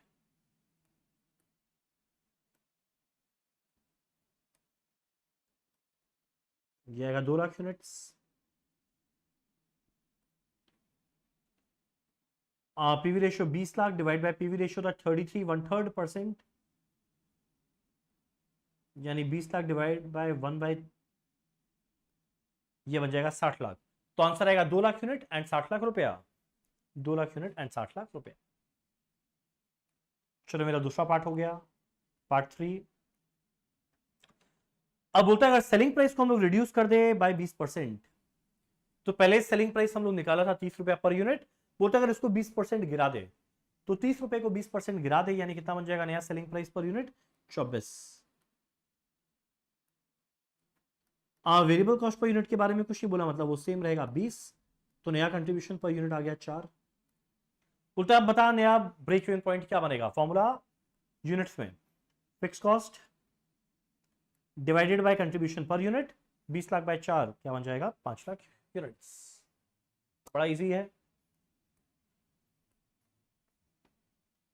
नेक्स्ट हमारा part 4, sales units to attain 20% more than the budgeted profit at reduced selling price। reduced selling price यानी जब 24 है, वेरिएबल कॉस्ट 20 है, कंट्रीब्यूशन 4 है, और बोलता है बता कितना यूनिट बेचे to attain 20% more than the budgeted profit. मेरा बजटेड प्रॉफिट कितना निकाला था याद करो, इनकम स्टेटमेंट में देखना बजटेड प्रॉफिट क्या था। प्रॉफिट क्या था 30 लाख। बोलते अगर इससे 20% और ज्यादा कमाना है तो 30 लाख है, इसका 20% और ज्यादा कमाना है, यानी 36 लाख कमाना है नया प्रॉफिट। तो बोलता है बताओ कितना यूनिट बेचे। याद करो एक फॉर्मूला जो हम लोग जब पढ़े थे तो 100 बार रिपीट किया था। प्रॉफिट दिया रहे सेल निकालना है, सेल दिया रहे प्रॉफिट निकालना है, फॉर्मूला क्या होगा सेल्स का fix cost plus profit divided by units में निकालना है कंट्रीब्यूशन पर यूनिट।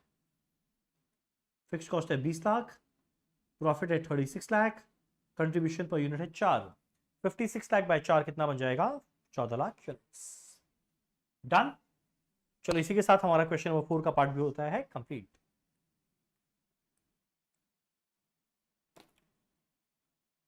तो मतलब ओवरऑल बोलने का मतलब यही था कि बड़ा इजी क्वेश्चन है, online exam I think practical में आपका टाइम तो जबरदस्त सेव करेगा, फॉर्मेटिंग प्रेजेंटेशन का झमेला खत्म, खाली फोकस करना है एक्यूरेसी पे। चलो बस अब ज्यादा क्वेश्चन बचा नहीं है, हमारा पेपर कंप्लीट होने वाला है 4 का पार्ट भी। Ivan LP a toy manufacturing factory present the following information for the year ending 31 March 2018।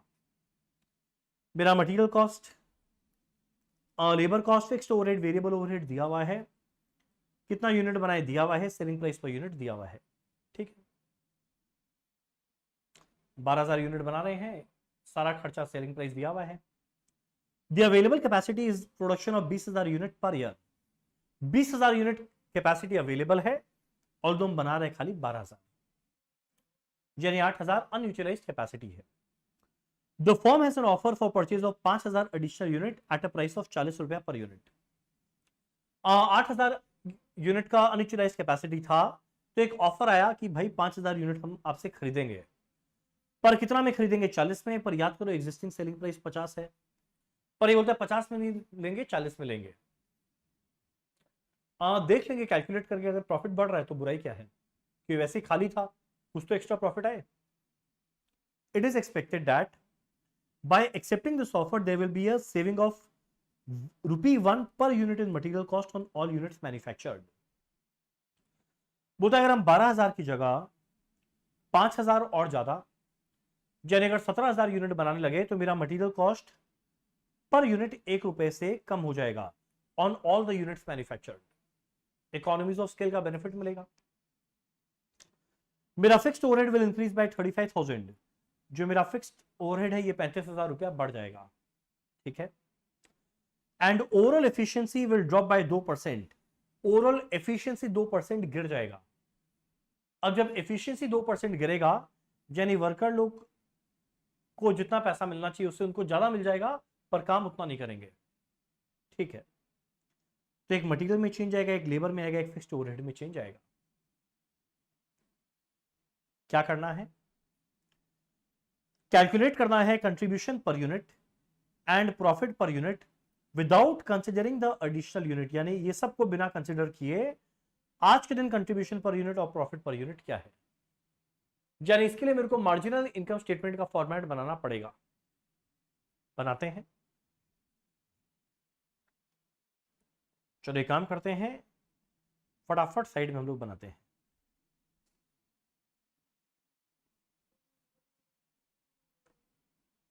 एक 12,000 यूनिट और एक 17,000 यूनिट, दो कॉलम के साथ।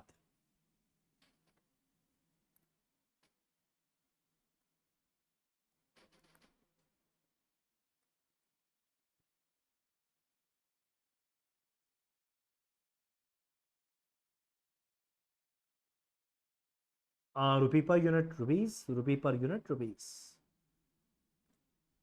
रुपी पर यूनिट मेरा वेरिएबल में काम आएगा, क्योंकि यहाँ वेरिएबल में थोड़ा बहुत चेंज हो रहा था। मेरा मटेरियल कॉस्ट, मेरा वेजेस का कॉस्ट, इसलिए। चलो स्टार्ट करना है। Sale value, selling price per unit था 50, यह 6 लाख रुपया। माइनस करना है वेरिएबल कॉस्ट। अब मेरा ये फिक्स्ड ओवरहेड को छोड़ के बाकी सारा ही वेरिएबल नेचर का है। मेरा मटेरियल, लेबर, वेरिएबल ओवरहेड सारा वेरिएबल नेचर का है। कितना कितना दिया हुआ है, 1, 20, 2, 40, 60।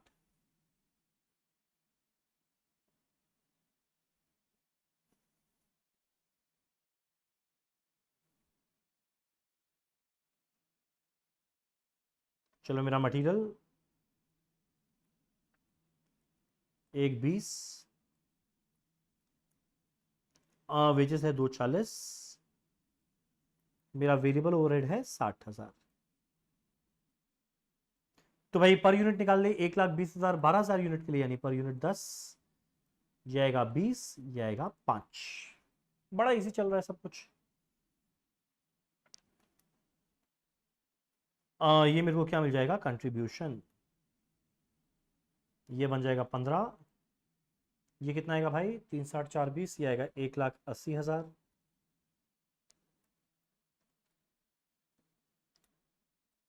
देखना हमारा फिक्स कॉस्ट दिया हुआ था 1,20,000।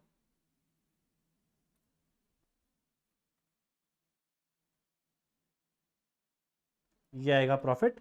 फिक्स कॉस्ट पे हम लोग पर यूनिट जनरली नहीं निकालते, स्टिल कोई चाहे तो निकाल दे, पर जरूरत नहीं होता। आप लोग बोलेंगे तो निकाल देंगे, पर जरूरत नहीं है। चलो ये हुआ हमारा 2017 का। अब एक काम करते हैं 2018 का, सॉरी जब ऑफर आया 17,000 उसका हम लोग करते हैं।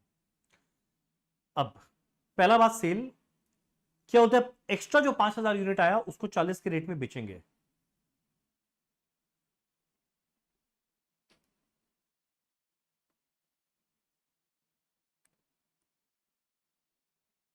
यानी 12,000 50 के रेट में बिकेगा, 5,000 40 के रेट में बिकेगा।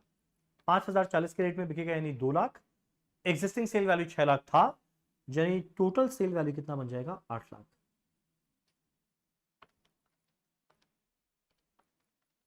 तो एवरेज में सेलिंग प्राइस 47.06 समथिंग ऐसा हो जाएगा।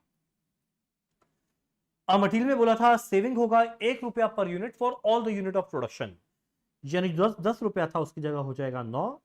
तो 1 यूनिट का 9, 17,000 का 17,000 इंटू 9,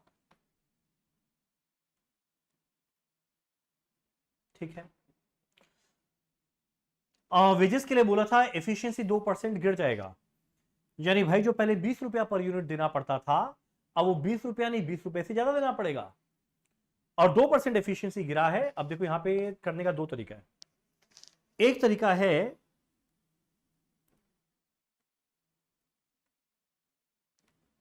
20 रुपया था, अब 2% ज्यादा देंगे, वो कर ले। या एक तरीका है एफिशिएंसी 2% गिरा मतलब 20/98%। दो ऑल्टरनेटिव ट्रीटमेंट है, हम लोग क्या करना चाहे। देखो ये एक बेनिफिट रहता है सब्जेक्टिव आंसर का।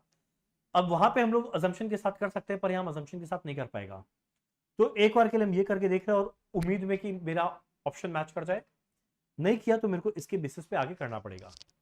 तो 20 का 102%, ये कितना बन जाएगा, 20 रुपया 40 पैसा।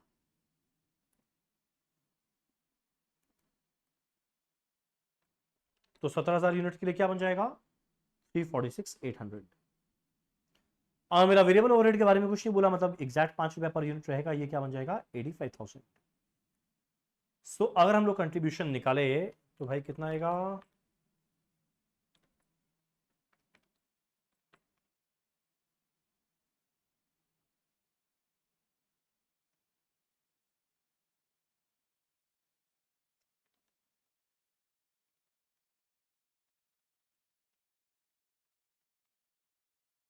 जाएगा 215,200।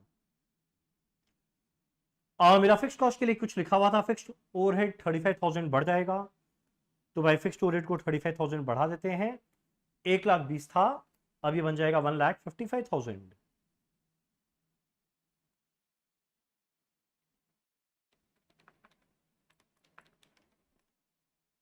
जाएगा 60,200।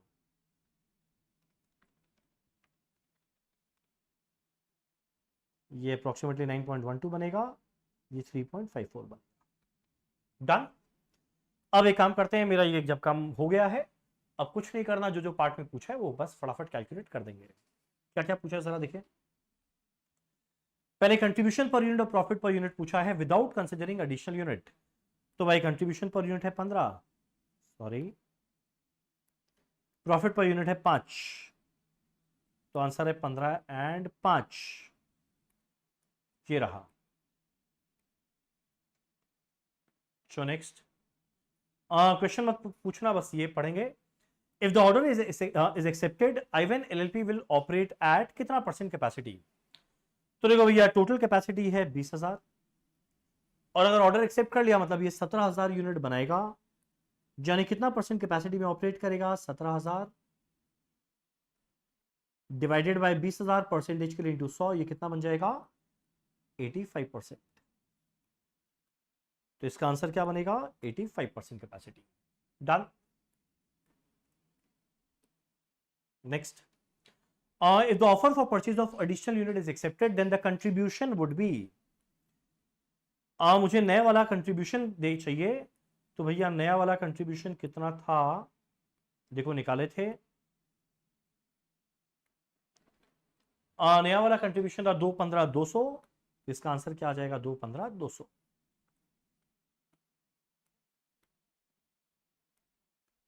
चलो ये हो गया। सेम क्वेश्चन है, if the offer for purchase of additional unit is accepted then the profit would be. मेरा नया प्रॉफिट क्या आया था, एक बार जरा देखो, हम लोग कैलकुलेट किए थे। मेरा नया प्रॉफिट क्या आया था जरा देखना, प्रॉफिट आया है 60,200।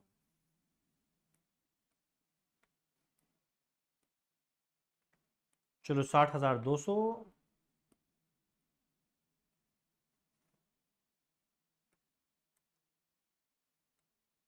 60,200। डन। बस यहीं तक था हमारा क्वेश्चन। इसी के साथ हमारा क्वेश्चन नंबर 4 भी कंप्लीट होता है। हम लोग आगे अपना हमारे आखिरी क्वेश्चन, क्वेश्चन नंबर 5 में। दिखने के साथ समझ में आ रहा है, स्टैंडर्ड कॉस्टिंग का क्वेश्चन है। लेबर कॉस्ट वेरिएंस का क्वेश्चन दिख रहा है, स्किल्ड, सेमी स्किल्ड, अनस्किल्ड। पढ़ लेते हैं क्या है। The details regarding the composition and weekly wage rate of labor force of Carry LLP engaged on a job scheduled to be completed in 30 weeks are as under.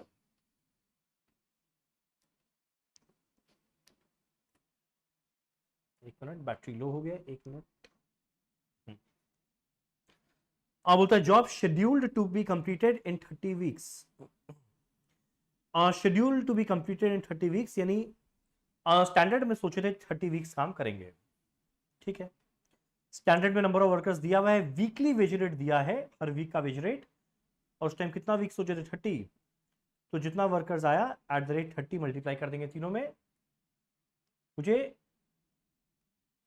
Standard weeks मिल जाएगा। कुल मिलाकर कितना weeks काम किए करना था, sorry. Actual number of workers weekly wage rate दिया हुआ है, the work is actually completed in 32, पर एक्चुअल में सारे वर्कर 32 वीक काम किए, तो एक्चुअल मल्टीप्लाई हो गया 32 से। ठीक है। On the basis of our information you are required to calculate the following figure. Labour rate variance निकालना है आगे, एफिशिएंसी वेरिएंस निकालना है आगे, रिवाइज एफिशिएंसी निकालना है मतलब गैंग वेरिएंस आगे, मिक्स वेरिएंस यानी मेरे को आखिरी कॉलम भी बनाना है। चलो एक काम करते हैं, सबसे पहले बनाते हैं कॉस्ट कार्ड। तो बड़ा सिंपल क्वेश्चन है, कुछ है नहीं इस क्वेश्चन में। जो आप शेड्यूल्ड मतलब शुरू में क्या सोचे थे, तो उसके बेसिस पे स्टैंडर्ड निकलेगा, एक्चुअल के बेसिस पे एक्चुअल वाला कॉलम बन जाएगा। चलो बना लेते हैं यहां पे कॉस्ट कार्ड।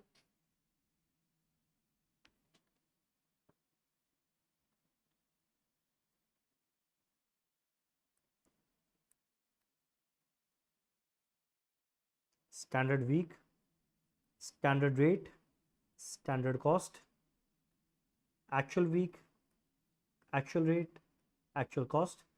फिर इस एक्चुअल वीक को स्टैंडर्ड के प्रोपोर्शन में बांटना है, skilled, semi skilled and unskilled.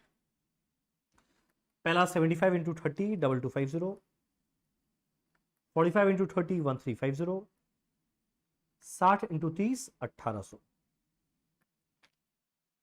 सो अगर हम लोग ये कैलकुलेट करें ऐड करके कितना बन जाएगा 5400। मेरा स्टैंडर्ड रेट दिया है 60 40 30,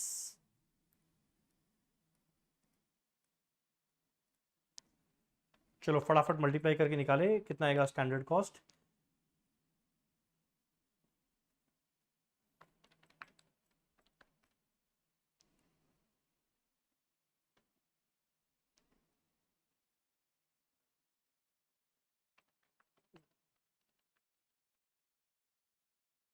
ये आएगा 2,43,000। अब एक्चुअल वाले में हम लोग क्या लेंगे, जो एक्चुअल था 70 30 80, उसको 32 से मल्टीप्लाई करके पहला वाला आएगा 2160, नेक्स्ट आएगा 960, नेक्स्ट आएगा 2560। इसको अगर हम लोग ऐड करें क्या बन जाएगा 5680।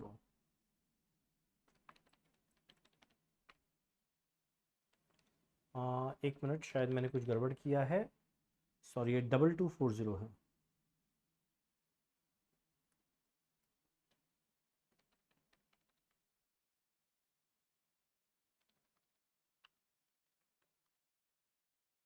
ये 5760 है।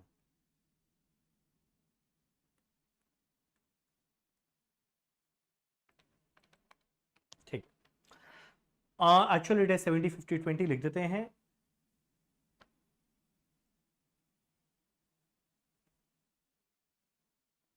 uh, 70 50 20,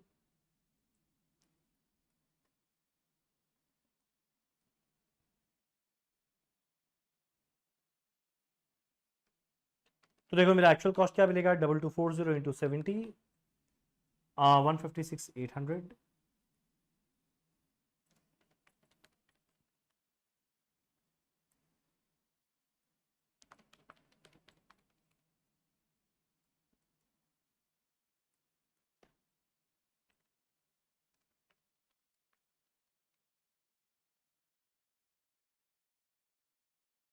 ठीक, सिंस यहाँ पे रिवाइज्ड एफिशिएंसी मिक्स बोला है, तो मेरे को इस एक्चुअल वाले को लेना पड़ेगा और स्टैंडर्ड के रेशियो में बांटना पड़ेगा। ये कितना है 5760, सॉरी स्टैंडर्ड के रेशियो में बांटना पड़ेगा। स्टैंडर्ड का रेशियो क्या है 75 45 60,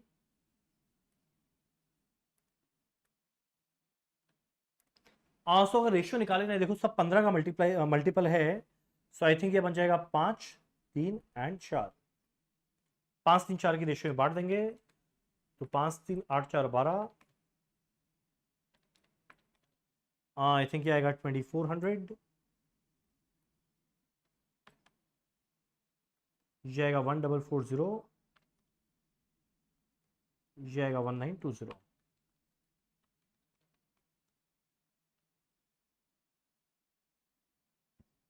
डन।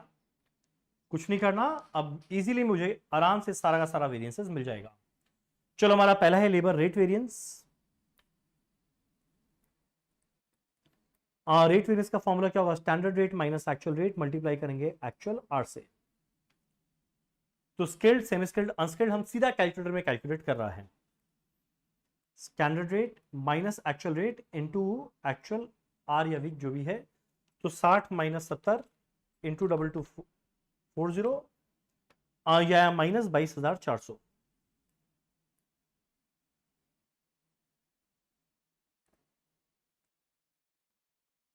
स्किल्ड का आया। दूसरे वाले का 40 माइनस 50 इंटू 960 माइनस 9600। अनस्किल्ड का 30 माइनस 20 इंटू 2560 25,600 प्लस में।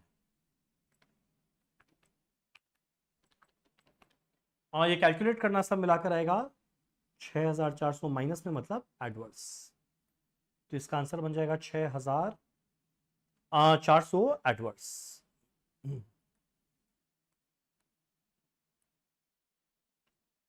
नेक्स्ट मुझे कैलकुलेट करना है labour efficiency variance. Standard hour minus actual hour multiply करेंगे हमेशा स्टैंडर्ड रेट।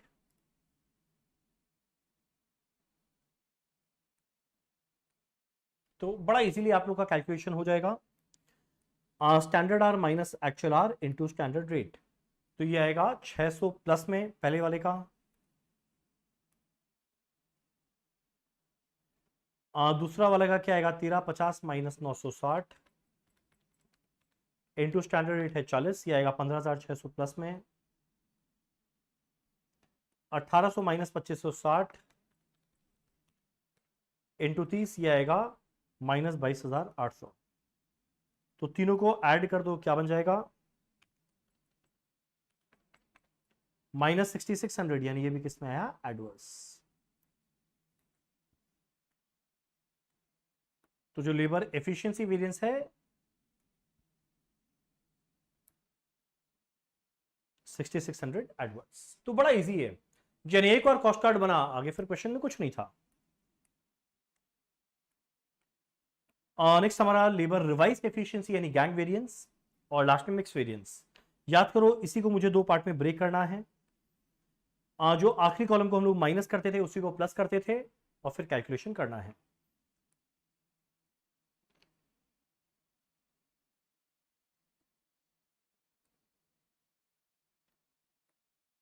ये क्या आएगा स्टैंडर्ड आर माइनस लास्ट वाला column standard hour, sorry actual hour in standard proportion into SR. Mix variance क्या आएगा actual hour in standard proportion minus actual hour into SR. ठीक, simple values put करना है, value put करते ही मेरे को answer मिल जाएगा। चलिए काम करें, फटाफट कैलकुलेट करें। 2250 माइनस 2400 इंटू 60, पहला वाला आएगा 9000 माइनस में, अगले वर्कर का 1350 माइनस 1440 इंटू 40, ये आएगा 3600 माइनस में, और नेक्स्ट आएगा 3600 माइनस में। यानी कुल मिला के अगर देखे ये बन जाएगा 16200 माइनस में, यानी एडवर्स। मिक्स वेरिएंस अगर कैलकुलेट करें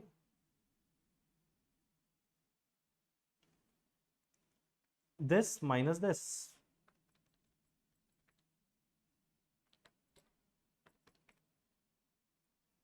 और 9600 प्लस में है,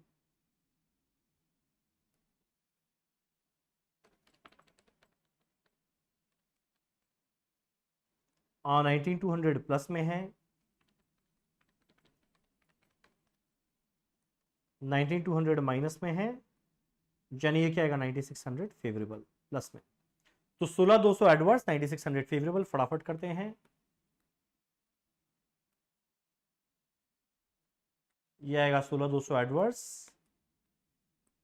और ये बन जाएगा 9600, सॉरी एडवर्स नहीं, फेवरेबल। डन।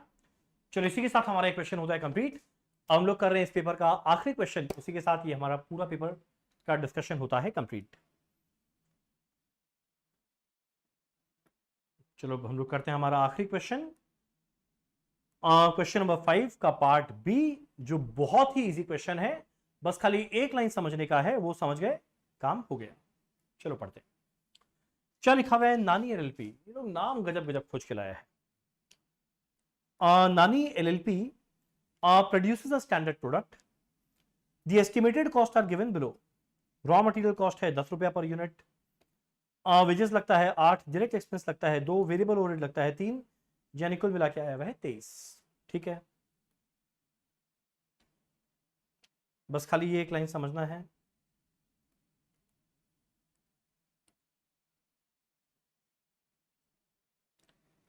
चलो क्या बोलता है, semi variable overhead at 100% capacity level, जब 10,000 यूनिट बना रहे हैं। Semi variable overhead at 100% capacity level, 100% capacity में 10,000 यूनिट बनाता है, उस टाइम बोलते हैं सेमी वेरिएबल ओवरहेड 40,000 लगेगा। And these overhead very in step of 2,000 for each change in output of 1000 unit. और ये जो सेमी वेरिएबल ओवरहेड है, इसके अंदर में देखो दोनों चीज रहेगा ना, फिक्स्ड एंड वेरिएबल।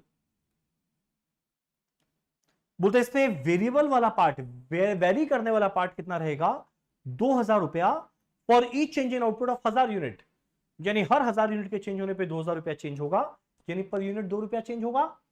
तो मेरा वेरिएबल कॉस्ट कितना है, 2 रुपया पर यूनिट। अब क्वेश्चन उठता है फिक्स कॉस्ट कितना है, 40,000 रुपया था, इसमें से वेरिएबल हटा दे, 40,000 था, इसमें वेरिएबल हटा दे कितना, 1 यूनिट का 2, ये तो 10,000 यूनिट पे कितना हटेगा, 10,000 इंटू 2 कितना आएगा, ये 20,000। यानी अब इस लाइन को भूल जाओ, बस अब एक सिंपल बात निकला, मेरा फिक्स कॉस्ट है 20,000 रुपया, मेरा वेरिएबल कॉस्ट है 2 रुपया पर यूनिट। तो भाई वेरिएबल ऑलरेडी 23 था, 2 रुपया पर यूनिट और आया, मतलब मिला के है 25। अब आगे, मेरा fixed overhead are estimated at 50,000, fixed overhead 50 था, पर यहां का सेमी वेरिएबल का फिक्स्ड भी जोड़ना पड़ेगा, यानी मेरा फिक्स्ड कॉस्ट कितना आएगा, 70,000। ये है वेरिएबल कॉस्ट 25 रुपया पर यूनिट,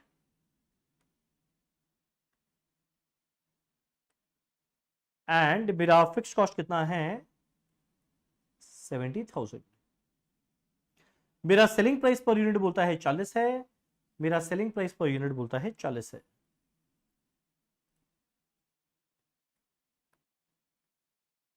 ठीक है, 3 इंफॉर्मेशन हो गया, बाकी पूरा क्वेश्चन हटाओ। Answer the following questions on the assumption that a flexible budget is prepared at 50, 70, 90% level of activity. तो देखो भैया एक बात तो क्लियर है, 100% कैपेसिटी में 10,000 यूनिट था, तो 50% में कितना आएगा, 5,000 यूनिट, 70 में कितना आएगा, 7,000 यूनिट, 90 में कितना आएगा, 9,000 यूनिट। निकालना क्या है, पहला पार्ट, मेरा total of fixed overhead, total of fixed overhead कितना है, 70,000। 50,000 था, और ये सेमी वेरिएबल ओवरहेड के अंदर में 20,000 फिक्स्ड ओवरहेड था, तो इसका आंसर कितना आ जाएगा, 70,000। तो मेरा फिक्स्ड ओवरहेड आया 70,000। नेक्स्ट क्वेश्चन मत पढ़ना, क्या निकालना है वो देखो। प्रॉफिट कैलकुलेट करना है 50% कैपेसिटी, ओके, प्रॉफिट कैलकुलेट करना है 50% कैपेसिटी यानी 5,000 यूनिट पे, कैसे मिलेगा, 3 information, selling price per unit है 40, मेरा वेरिएबल कॉस्ट पर यूनिट है 25, यानी कंट्रीब्यूशन पर यूनिट आएगा 15, फिक्स कॉस्ट है 70,000, मेरा कंट्रीब्यूशन पर यूनिट आएगा 15, तो भाई 50% मतलब 5,000 यूनिट में कंट्रीब्यूशन क्या आएगा, 5,000 इंटू 15, कंट्रीब्यूशन माइनस कर दे फिक्स्ड कॉस्ट, प्रॉफिट क्या बन जाएगा, 5,000। हो गया काम। नेक्स्ट, अब आगे बोलते हैं 70% कैपेसिटी यानी 7000 यूनिट पे प्रॉफिट, पर यूनिट कंट्रीब्यूशन 15 था, तो 7000 यूनिट पे 7000 इंटू 15 कंट्रीब्यूशन आया, माइनस कर दे फिक्स कॉस्ट, ये बनेगा 35,000 रुपया। काम हो गया। और हमारा ये पेपर का आखिरी पार्ट, 80% कैपेसिटी यानी 8000 यूनिट पे क्या होगा, 8000 इंटू 15, इनफैक्ट ये 80 नहीं 90 होना चाहिए, आई थिंक ये क्वेश्चन में मिस्टेक है, 90 होना चाहिए।